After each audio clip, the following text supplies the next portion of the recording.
Morning എല്ലാ പ്രേക്ഷകർക്കും സ്വാഗതം മോർണിംഗ് വൈബ്സിലേക്ക്. നമുക്കറിയാം ഇന്ന് ഞായറാഴ്ചയാണ്, പല സ്ഥലങ്ങളിലും മഴയുണ്ട്. അപ്പോൾ സ്വാഭാവികമായും ആളുകളൊക്കെ മൂടി പുതച്ച് ഉറങ്ങാൻ ആഗ്രഹിക്കുന്ന ഒരു ദിവസമാണ്, അവധി ദിവസമാണ്. കുഞ്ഞുങ്ങളെ ഒന്ന് അമ്മമാർക്കാണെങ്കിൽ സ്കൂളിൽ പറഞ്ഞേക്കേണ്ട അവധിയാണ്. അപ്പം എല്ലാവരും ഒരു ആലസ്യത്തിലായിരിക്കും സാധാരണ ഇത്തരം ഞായറാഴ്ചകളിൽ. പക്ഷേ ഈ ഞായറാഴ്ച നമ്മൾ ഏറെ പ്രതീക്ഷയോടുകൂടി അല്ലെങ്കിൽ പ്രാർത്ഥനയോടുകൂടി ഉണരുന്ന ഒരു ദിവസമാണ് എന്ന് തന്നെ പറയാം. ഒരു പക്ഷേ കേരളം മുഴുവൻ പ്രാർത്ഥനയോടുകൂടിയാണ് ഇന്നത്തെ ദിവസം ഉണരുന്നത്. കർണാടകയിലെ ഷില്ലൂരിൽ മണ്ണിനടിയിലകപ്പെട്ട അർജുന്റെ തിരിച്ചുവരവൻ, അർജുൻ സുരക്ഷിതനായി തിരിച്ചു വരാനുള്ളൊരു പ്രാർത്ഥനയിലായിരിക്കും. ഒരുപക്ഷെ 3.5 കോടി ജനതയും ആ പ്രാർത്ഥനയിലാണ് എന്ന് തന്നെ പറയാം ഇന്നത്തെ ദിവസം.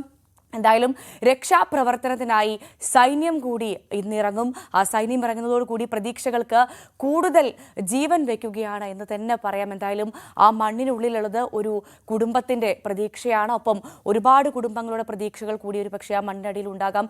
അർജുൻ അപ്പുറത്തേക്ക് എത്ര പേര് ആ മണ്ണിനടിയിൽ കുടുങ്ങിക്കിടക്കുന്നു എന്നുള്ള വിവരങ്ങൾക്കൊന്നും ഒരു സ്ഥിരീകരണം ഉണ്ടായിട്ടില്ല. എന്തായാലും ആ ശുഭവാർത്ത, അർജുൻ സുരക്ഷിതനായി അർജുനെ കണ്ടെത്തി എന്ന ആ ശുഭവാർത്ത എത്രയും പെട്ടെന്ന് നമ്മളെയൊക്കെ തേടിയെത്തട്ടെ എന്നാണ് ആദ്യം തന്നെ പ്രേക്ഷകരോട് പറയാനുള്ളത്. ഉടൻ തന്നെ നമുക്ക് ആ വാർത്താ പ്രേക്ഷകരിലേക്ക്, ആ ശുഭവാർത്ത പ്രേക്ഷകരിലേക്ക് എത്തിക്കാൻ സാധിക്കും എന്നൊരു പ്രതീക്ഷ കൂടിയുണ്ട്.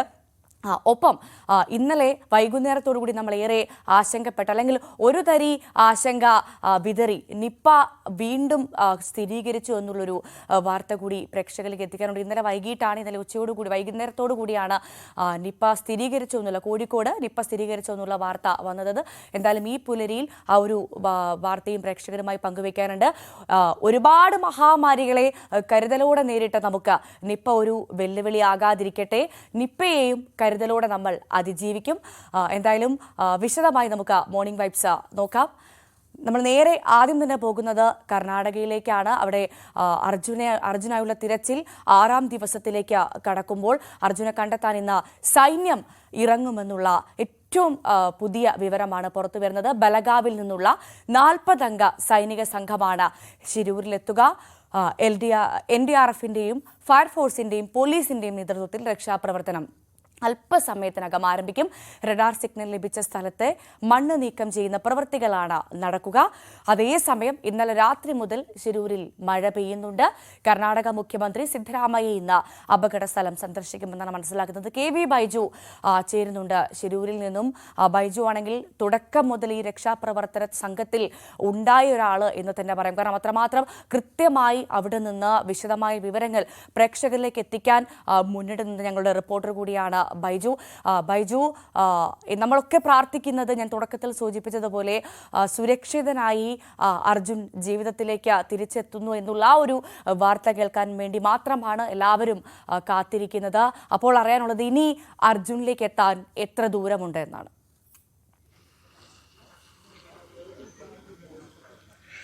തീർച്ചയായും ആ ഒരു ശുഭവാർത്തക്കായി തന്നെയാണ് ഏവരും കാത്തു നിൽക്കുന്നത്. ഒപ്പം നമ്മളും അത് തന്നെയാണ് കാത്തിരിക്കുന്നത്. ഏതായാലും NDRFിന്റെയും SDRFിന്റെയും പോലീസിന്റെയും ഫയർഫോഴ്സിന്റെയും ഒക്കെ വാഹനങ്ങൾ ഇപ്പോൾ ആ പ്രദേശത്തേക്ക് കടന്നുപോയിട്ടുണ്ട്. അല്പസമയത്തിനകം തന്നെ അവരുടെ രക്ഷാപ്രവർത്തനങ്ങൾ ആരംഭിക്കും.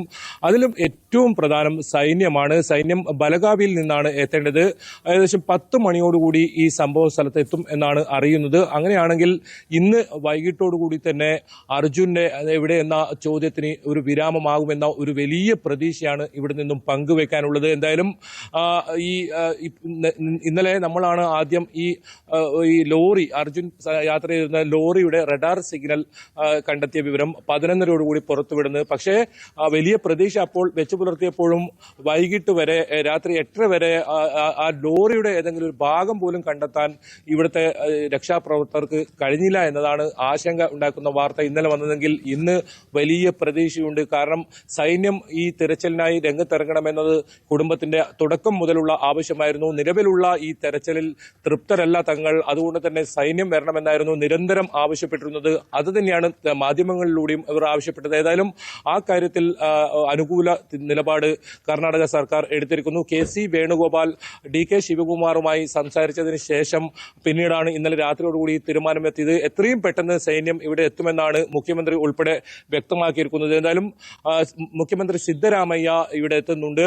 ഉച്ചയോടുകൂടി എത്തുമെന്നാണ് നമുക്ക് അറിയാൻ സാധിക്കുന്നത്. ഏതായാലും കാലാവസ്ഥ വലിയ പ്രതികൂലമായ കാലാവസ്ഥ എന്ന് നമുക്കിപ്പോൾ പറയാൻ പറ്റില്ല. പക്ഷേ അപ്പോഴും ഇരുണ്ടുകൂടിയ ഒരു കാലാവസ്ഥയുണ്ട്. മഴ ഉണ്ടാകാനുള്ള ഒരു സാധ്യതയുണ്ട്. പക്ഷെ അത് ഈ സൈന്യം വരുന്നതോടുകൂടി അതൊരു പ്രശ്നമാകുമെന്ന് അത്തരത്തിൽ ആശങ്കപ്പെടേണ്ട സാഹചര്യമില്ല. കാരണം എല്ലാ സജ്ജീകരണങ്ങളുമായാണ് 40 അംഗ സംഘം ബലഗാവിയിൽ നിന്നും എത്തുന്നത്.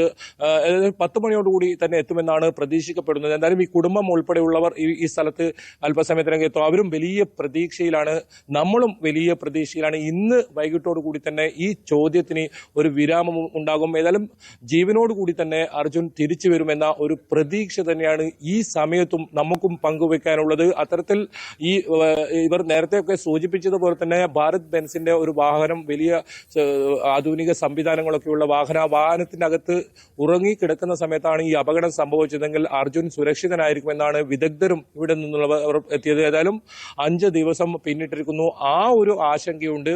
ഏതായാലും ഇതുവരെ ഈ സംസ്ഥാന സർക്കാരിന്റെ തിരച്ചിലിൽ ഏതെങ്കിലും തരത്തിൽ ഈ വാഹനം കണ്ടെത്താനായിട്ടില്ല. റഡാർ സിഗ്നലിൽ വാഹനത്തിന്റെ രൂപം ഏതായാലും കണ്ടെത്തിയിട്ടുണ്ട്. കൃത്യമായ ലൊക്കേഷൻ കിട്ടിയിട്ടുണ്ട്. ആ പ്രദേശത്ത് മാത്രം തെരച്ചിൽ നടത്തിയാൽ മതി. ഇനിയിപ്പോൾ രാവിലെ നടക്കുന്ന രക്ഷാപ്രവർത്തനം അത്തരത്തിലുള്ളതാണ്. ഈ റഡാർ സിഗ്നൽ ലഭിച്ച കൃത്യമായ സ്ഥലത്ത് ഈ മണ്ണ് നീക്കം ചെയ്യുന്ന ഒരു നടപടികളാണ് ആരംഭിക്കുക. അത് അല്പസമയത്തിനകം ആരംഭിക്കും. എന്തായാലും ഈ 40 അംഗ സംഘം, സൈന്യത്തിന്റെ സംഘം എത്തുന്നതോടുകൂടി ആ പ്രദേശം കേന്ദ്രീകരിച്ചായിരിക്കും അവരും തെരച്ചിൽ നടത്തുക എന്നാണ് നമുക്ക് മനസ്സിലാക്കാൻ സാധിക്കുന്നത്. ഈ അർജുനെ കണ്ടെത്തുക എന്ന് തന്നെയാണ് അവരുടെ മുന്നിലെ ആദ്യത്തെ തീരുമാനം. അതുകൂടാതെ ഈ നാട്ടുകാരായ ചിലരൊക്കെ ഈ മണ്ണിനടിയിലുണ്ട്, ഒപ്പം മറ്റു വാഹനങ്ങളും ഉണ്ടെന്നൊക്കെ ഉള്ള വിവരങ്ങളുമുണ്ട്. അതൊക്കെ കണ്ടെത്തേണ്ടതുണ്ട്.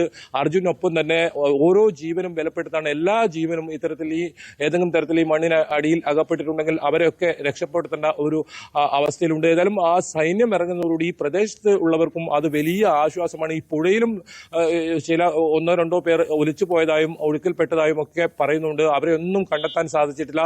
നേവി കഴിഞ്ഞ ദിവസം ഈ പ്രദേശങ്ങളിലൊക്കെ തെരച്ചിൽ നടത്തിയിരുന്നു. പക്ഷേ അതെല്ലാം വിഫലമായിരുന്നു.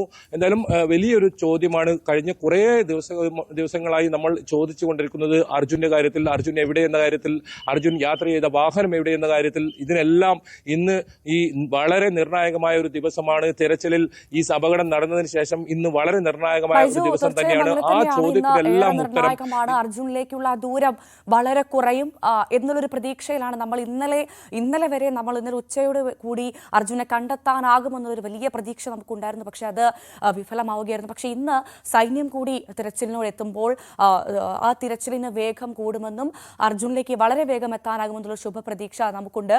പക്ഷേ ഇന്നലെ പറഞ്ഞത് കൃത്യം ഏകദേശം 6:30 ഇന്ന് രാവിലെ തിരച്ചിൽ ആരംഭിക്കുമെന്നാണ്.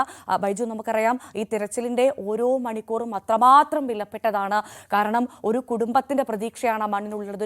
ഇപ്പോൾ ഒരു നാടിന്റെയും കൂടി പ്രതീക്ഷയാണ് അർജുൻ, പ്രാർത്ഥനയാണ് അർജുൻ. അപ്പോൾ എന്തുകൊണ്ടാണ് ഇപ്പോൾ സമയം 7 മണി കഴിഞ്ഞ് 7:07 ആയിരിക്കുന്നു, എന്തുകൊണ്ടാണ് ഈ രക്ഷാ ദൗത്യം ആരംഭിക്കാൻ ഇത്ര വൈകുന്നത്?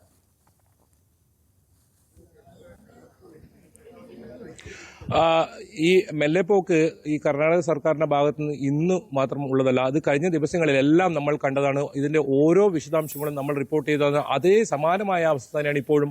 ഒരു പക്ഷേ നിസ്സഹായ അവസ്ഥയാകാം. എന്താണ് ഇവരുടെ പ്രശ്നമെന്ന കാര്യത്തിൽ ഇവർ തുറന്നു പറയുന്നില്ല. മറ്റാരെങ്കിലും ഈ തരത്തിൽ ഈ രക്ഷാപ്രവർത്തനം നിയോഗിച്ചാൽ അതിനും അവർ സമ്മതിക്കാത്ത ഒരു സാഹചര്യമുണ്ട്. ഏതായാലും ഈ 8:30 ഇന്നലെ രക്ഷാപ്രവർത്തനം ആരംഭിച്ചത്. ഇന്ന് ഈ രക്ഷാപ്രവർത്തകരുടെ സംഘം അല്പസമയത്തിനകം 1-2 സംഘങ്ങൾ അങ്ങോട്ട് പുറപ്പെട്ടിട്ടുണ്ട്. കൂടുതൽ സംഘങ്ങൾ വരാനുണ്ട്. JCB ഉൾപ്പെടെ ആ പ്രദേശത്ത് തന്നെയുണ്ട്. അങ്ങനെയാണെങ്കിൽ അല്പസമയത്തിനകം തന്നെ അവരുടെ നേതൃത്വത്തിലുള്ള രക്ഷാപ്രവർത്തനം നടത്തും.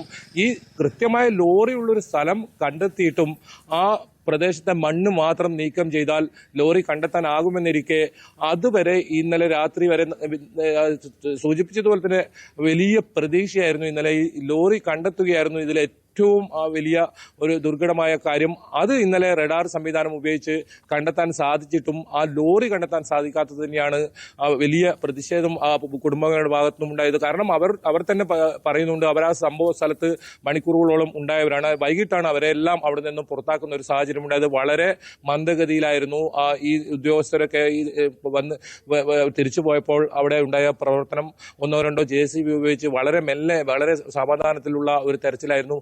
ഈ കാര്യത്തിൽ വളരെ വേഗത്തിൽ ഈ ഉണർന്ന് എല്ലാ സംവിധാനങ്ങളും ഉണർന്ന് പ്രവർത്തിക്കേണ്ട ഒരു സമയത്ത് ഓരോ നിമിഷവും വളരെ വിലപിടിച്ചിരിക്കെ മന്ദഗതിയിലുള്ള തെരച്ചിലായിരുന്നു കഴിഞ്ഞ ദിവസങ്ങളെല്ലാം നടന്നത്. ഓരോ നിമിഷവും കുടുംബം ഈ ഈ തെരച്ചിലിനെതിരെ വ്യാപകമായ ആക്ഷേപവുമായി പരാതിയുമായി രംഗത്ത് വരുന്ന ഒരു സാഹചര്യമുണ്ടായിരുന്നു. പക്ഷേ അപ്പോഴൊന്നും ഈ കാര്യത്തിൽ ഒരു അനുകൂല തീരുമാനം കർണാടക സർക്കാരിന്റെ ഭാഗത്തു നിന്നുണ്ടായിരുന്നില്ല. എന്തായാലും ഇപ്പോഴെങ്കിലും KC വേണുഗോപാൽ ഉൾപ്പെടെയുള്ള നേതാക്കൾ ഇടപെട്ട്, മുഖ്യമന്ത്രി പിണറായി വിജയൻ ഉൾപ്പെടെയുള്ള നേതാക്കൾ ഇടപെട്ട് വലിയ സമ്മർദ്ദം ഉണ്ടാക്കിയതിനു ശേഷം സൈന്യം വേണമെന്ന ആവശ്യത്തിന് ഒടുവിൽ ഇവർ വഴങ്ങിയിരിക്കുന്നു. സൈന്യത്തിന് നിർദ്ദേശം ഇവർ ഈ ജില്ലാ കളക്ടറോടാണ് ഇത്തരത്തിൽ റിപ്പോർട്ട് തേടിയത്. ജില്ലാ കളക്ടറുടെ റിപ്പോർട്ട് കൂടി പരിഗണിച്ചാണ് അത് സൈന്യത്തിന് കൈമാറിയാണ് ഇപ്പോൾ ഈ തീരുമാനം വന്നിരിക്കുന്നത്. അതെന്തായാലും വലിയ ആശ്വാസമാണ്. ഏത് സമയത്തും സൈന്യത്തിന്റെ വാഹനങ്ങൾ ഇവിടെ എത്തും. 40 അംഗ തുടക്കത്തിൽ രക്ഷാപ്രവർത്തനത്തിന് വീഴ്ചയുണ്ടായി എന്ന കാര്യത്തിൽ യാതൊരു തർക്കവുമില്ല. പക്ഷേ നമ്മളെ സംബന്ധിച്ച് ഇപ്പോൾ ആശ്വാസകരമെന്ന് പറയുന്നത് തുടക്കത്തിൽ പറഞ്ഞതുപോലെ സൈന്യം ഇറങ്ങുന്നു. ഒപ്പം ഇന്നലെ രഞ്ജിത്ത് ഇസ്രായേൽ എന്ന ദുരന്ത നിവാരണ വിദഗ്ധൻ അദ്ദേഹം അവിടെ എത്തിയിരിക്കുന്നു. നമുക്കറിയാം തിരുവനന്തപുരം സ്വദേശിയാണ് അദ്ദേഹം. അത് മാത്രമല്ല അദ്ദേഹം കവളപ്പാറയിലും ഉത്തരാഖണ്ഡിലും ഒക്കെയുള്ള ദുരന്ത മുഖത്തൊരു രക്ഷകൻ തന്നെയായി അദ്ദേഹം എത്തിയത് നമ്മൾ കണ്ടിട്ടുണ്ട്. പക്ഷേ ഇന്നലെ അദ്ദേഹം പറഞ്ഞൊരു പ്രധാനപ്പെട്ട കാര്യമുണ്ട്. 3 മണി വരെ ഇന്നലെ നടന്നത് തെറ്റായ ദിശയിലാണ് തിരച്ചിലെന്നത്. അദ്ദേഹത്തിന്റെ ആ വാക്കുകൾ അത് ഏറെ ഞെട്ടലോട് കൂടിയാണ് നമ്മൾ കേട്ടത്. ഇന്നലെ വരെ 3 അപ്പോൾ എന്തായിരുന്നു അവിടെ നടന്നതെന്നൊരു ചോദ്യം ബാക്കി നിൽക്കുകയായിരുന്നു. ഇതൊക്കെ ഒരു പ്രഹസനമായിരുന്നു തിരച്ചിൽ എന്നൊരു ചോദ്യം ബാക്കി നിൽക്കുകയായിരുന്നു. 3 മണി വരെ നടന്നത് തെറ്റായ തിരച്ചിൽ എന്ന് പറയുമ്പോൾ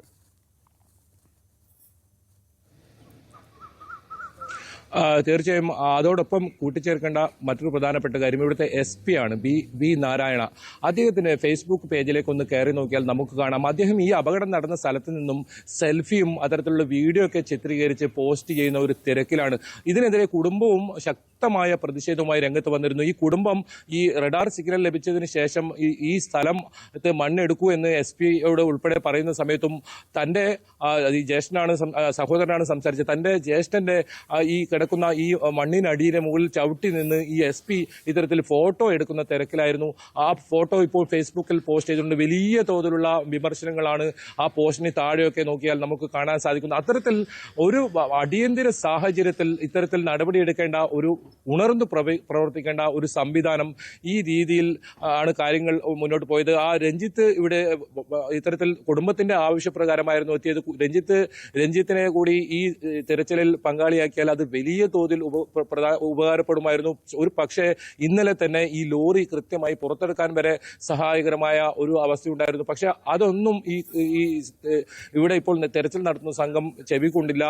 അദ്ദേഹത്തെ ആ തെരച്ചിലിന് അവിടെ അനുവാദം നൽകിയില്ല എന്ന് മാത്രമല്ല അവിടെ നിന്നും കയ്യേറ്റ ശ്രമം നടത്തി അവിടുന്ന് തിരിച്ചയക്കുന്ന സാഹചര്യമാണ് ഉണ്ടായത്. എന്തായാലും അദ്ദേഹം ഇവരുടെ ആവശ്യപ്രകാരമായിരുന്നു ഇവിടെ വന്നിരുന്നത്.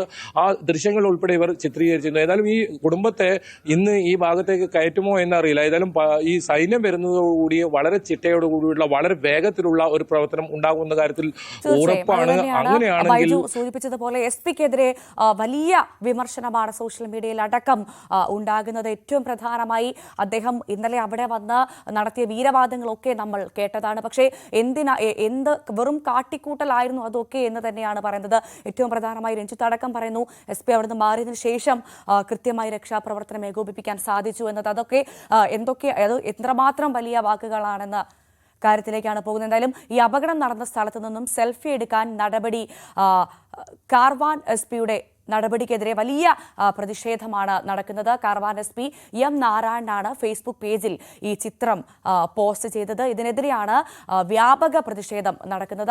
ഔദ്യോഗിക പേജിലാണ് ഇത്തരത്തിലുള്ളൊരു പോസ്റ്റ് അദ്ദേഹം ചെയ്തത്. അതിനെതിരെ കടുത്ത വിമർശനമാണ് ഇപ്പോൾ സോഷ്യൽ മീഡിയയിലടക്കം ഉയരുന്നത്.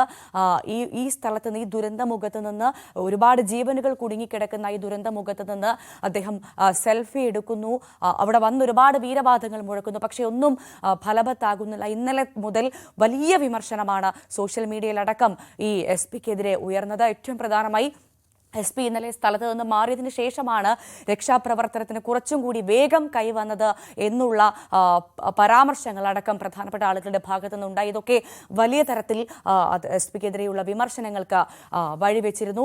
അദ്ദേഹത്തിന്റെ ആ സോഷ്യൽ മീഡിയയിൽ അദ്ദേഹം പങ്കുവെച്ച പോസ്റ്റാണ് ഇപ്പോൾ പ്രേക്ഷകർ കാണുന്നത്. ദുരന്തമുഖത്തു നിന്നുള്ള SP-യുടെ സെൽഫിയാണിത്. ഇത്രമാത്രം ഒരു പ്രധാനപ്പെട്ട ഉദ്യോഗസ്ഥന്റെ ഭാഗത്തു നിന്നുണ്ടാകുന്ന വീഴ്ചകളാണ് ഇതൊക്കെ ചൂണ്ടിക്കാണിക്കുന്നത്. തുടരുന്നുണ്ട് KV ബൈജു ശിരൂരിൽ നിന്നും. ബൈജു, ഇപ്പോൾ ബൈജു സൂചിപ്പിച്ചതുപോലെ പ്രധാനപ്പെട്ട ഉദ്യോഗസ്ഥരുടെ ഭാഗത്ത് നിന്ന് തുടക്കം മുതൽ വീഴ്ചയുണ്ടായി എന്ന കാര്യത്തിൽ തർക്കമില്ല. അതിന്റെ ഭാഗം തന്നെയാണ് ഇന്നലെ നമ്മൾ കേട്ടതായിരുന്നു. അവിടെ വന്ന് SP നടത്തിയ വീരവാദങ്ങളൊക്കെ, പക്ഷേ എല്ലാം ഒരു കാട്ടിക്കൂട്ടലായിരുന്നു എന്ന് പ്രധാനപ്പെട്ട ആളുകൾ തന്നെ വന്ന്, പ്രത്യേകിച്ചും രഞ്ജിത്ത് ഒക്കെ പറയുന്നത് കേട്ട് കഴിഞ്ഞാൽ എല്ലാം ഒരു കാട്ടിക്കൂട്ടലായിരുന്നു എന്ന് തോന്നിപ്പോകും അല്ലേ?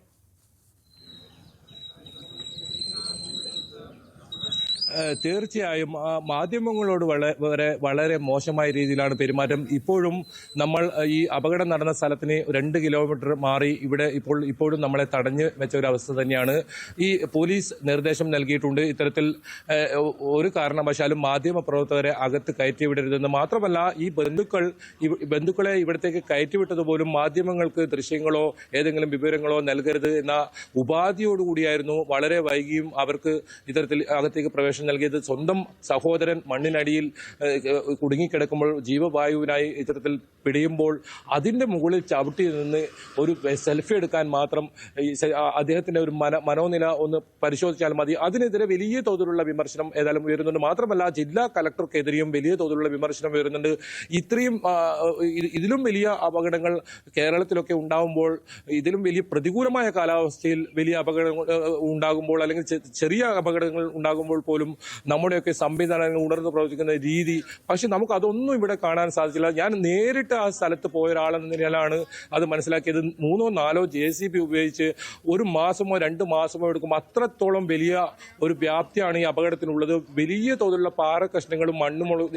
എനിക്കിപ്പോൾ ഈ ഭാഗത്തായി, ഈ ഗോവ ഭാഗത്തായി ആയിരക്കണക്കിന് വാഹനങ്ങളാണ് ഇപ്പോൾ ഇവിടെ നീണ്ട നിരയായി അവർ കെട്ടി കിടക്കുന്നത്. അവർ വലിയ തോതിൽ പ്രതിഷേധം അവരുടെ ഭാഗത്തുനിന്നും ഉണ്ടാവുന്നുണ്ട്. അതുപോലെ തന്നെ ഇതിന് നേരെ തൊട്ടപ്പുറത്തുള്ള മംഗളൂരുവിൽ നിന്നും വരുന്ന വാഹനങ്ങൾ, അത് ഒരുപാട് വാഹനങ്ങൾ ഇത്തരത്തിലുണ്ട്. ഈ ഗതാഗതം പോലും ഏതെങ്കിലും തരത്തിൽ വഴിതിരിച്ചു വിട്ടോ അതുപോലും ഇവർക്ക് പരിഹരിക്കാൻ കഴിയാത്തൊരവസ്ഥ. സത്യത്തിൽ എന്താണ് ഈ ഭരണകൂടത്തിന്റെ ഭാഗത്ത് നിന്ന് ഇവിടെ നടക്കുന്നതെന്ന കാര്യത്തിൽ ഒരു നിശ്ചയവുമില്ല. വെറുതെ JCB ഉപയോഗിച്ച് ചെറിയ തോതിലുള്ള മണ്ണ് മാറ്റുന്നു.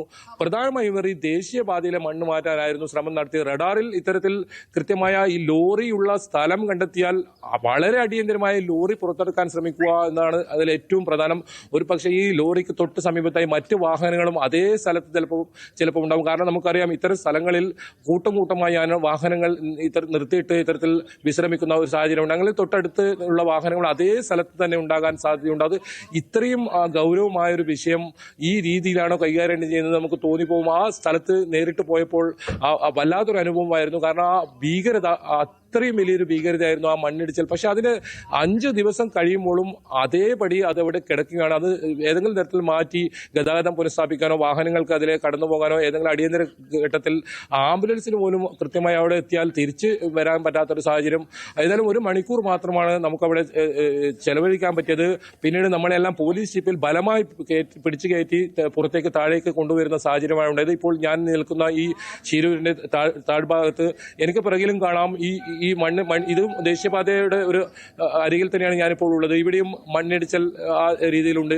ഇവിടെ നിന്നും ഏതെങ്കിലും തരത്തിലുള്ള ഒരു മുന്നറിയിപ്പോ കാര്യങ്ങളോ ഒന്നും നൽകുന്നില്ല എന്നതാണ് ഏറ്റവും വലിയ ഇതിൽ പ്രശ്നത്തിന്റെ ഗൗരവം ഏതായാലും വർദ്ധിപ്പിക്കുന്നത്. ഏതായാലും നിലവിൽ നല്ല മഴ പിടിച്ച ഒരു കാലാവസ്ഥയാണ്, ഇരുണ്ട് കൂടിയ ഒരു കാലാവസ്ഥയാണ്.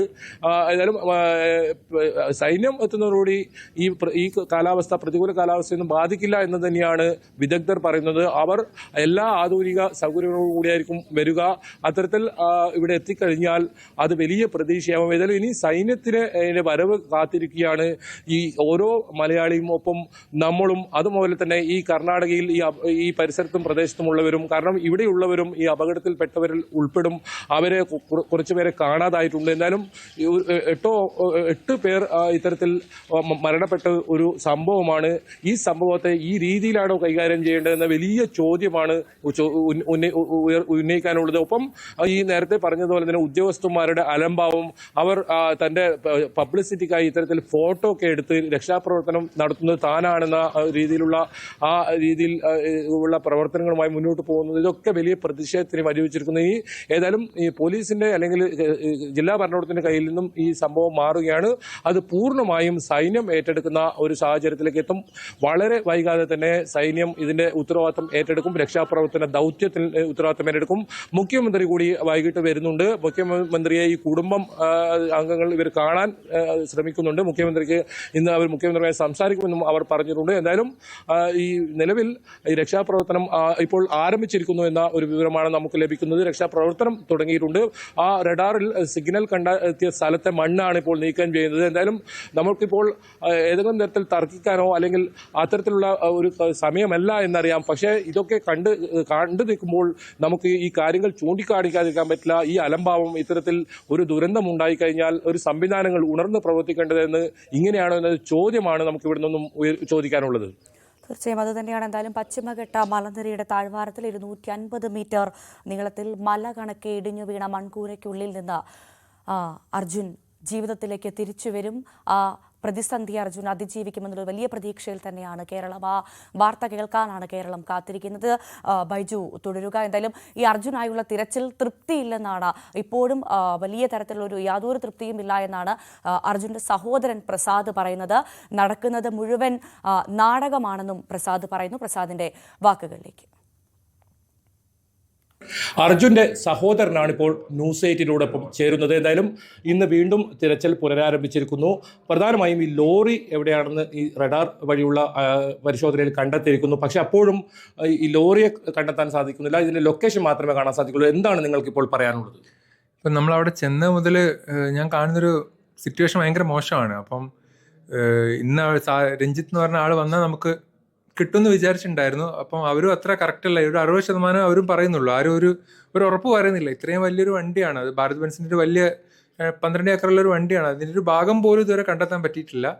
അപ്പം സർക്കാർ നല്ല രീതിയിൽ കേരളത്തിൽ നിന്നും കൂടി പ്രഷർ ചെയ്യുന്നുണ്ട്. അത് നമുക്ക് മനസ്സിലാവുന്നുണ്ട്. നമുക്ക് വളരെ സപ്പോർട്ടും കിട്ടുന്നുണ്ട്. പക്ഷേ പ്രഷർ മാത്രം പോരാ, കുറച്ചുകൂടി ഇൻവോൾവ് ആവണം. അവരുടെ ഫോഴ്സസ് ഒക്കെ അവിടെ വന്നിട്ടും അവരും ഹെൽപ്ലെസ് ആണ്. അവരിങ്ങനെ നോക്കി നിൽക്കാന്ന് മാത്രമേ അവർക്കും പറ്റുള്ളൂ. രാവിലെ ആയാലും ഞങ്ങളും കണ്ടിരുന്നു, ഓരോ ഫോഴ്സിനെ കണ്ടിരുന്നു. അവരൊക്കെ ഇങ്ങനെ നോക്കി നിൽക്കുക, ഒന്ന് പോയി അന്വേഷിക്കാൻ മാത്രമേ അവർക്ക് പറ്റുള്ളൂ. പക്ഷേ ഇതിലോട്ട് ഇറങ്ങിയിട്ടല്ല ഒന്നുമില്ല ആർമി ഫോഴ്സ് അല്ലെങ്കിൽ മറ്റേതെങ്കിലും ഒരു ഫോഴ്സ് ഇതിലേക്ക് വരണം. അല്ലെങ്കിൽ ഇത് ശരിയാവില്ല.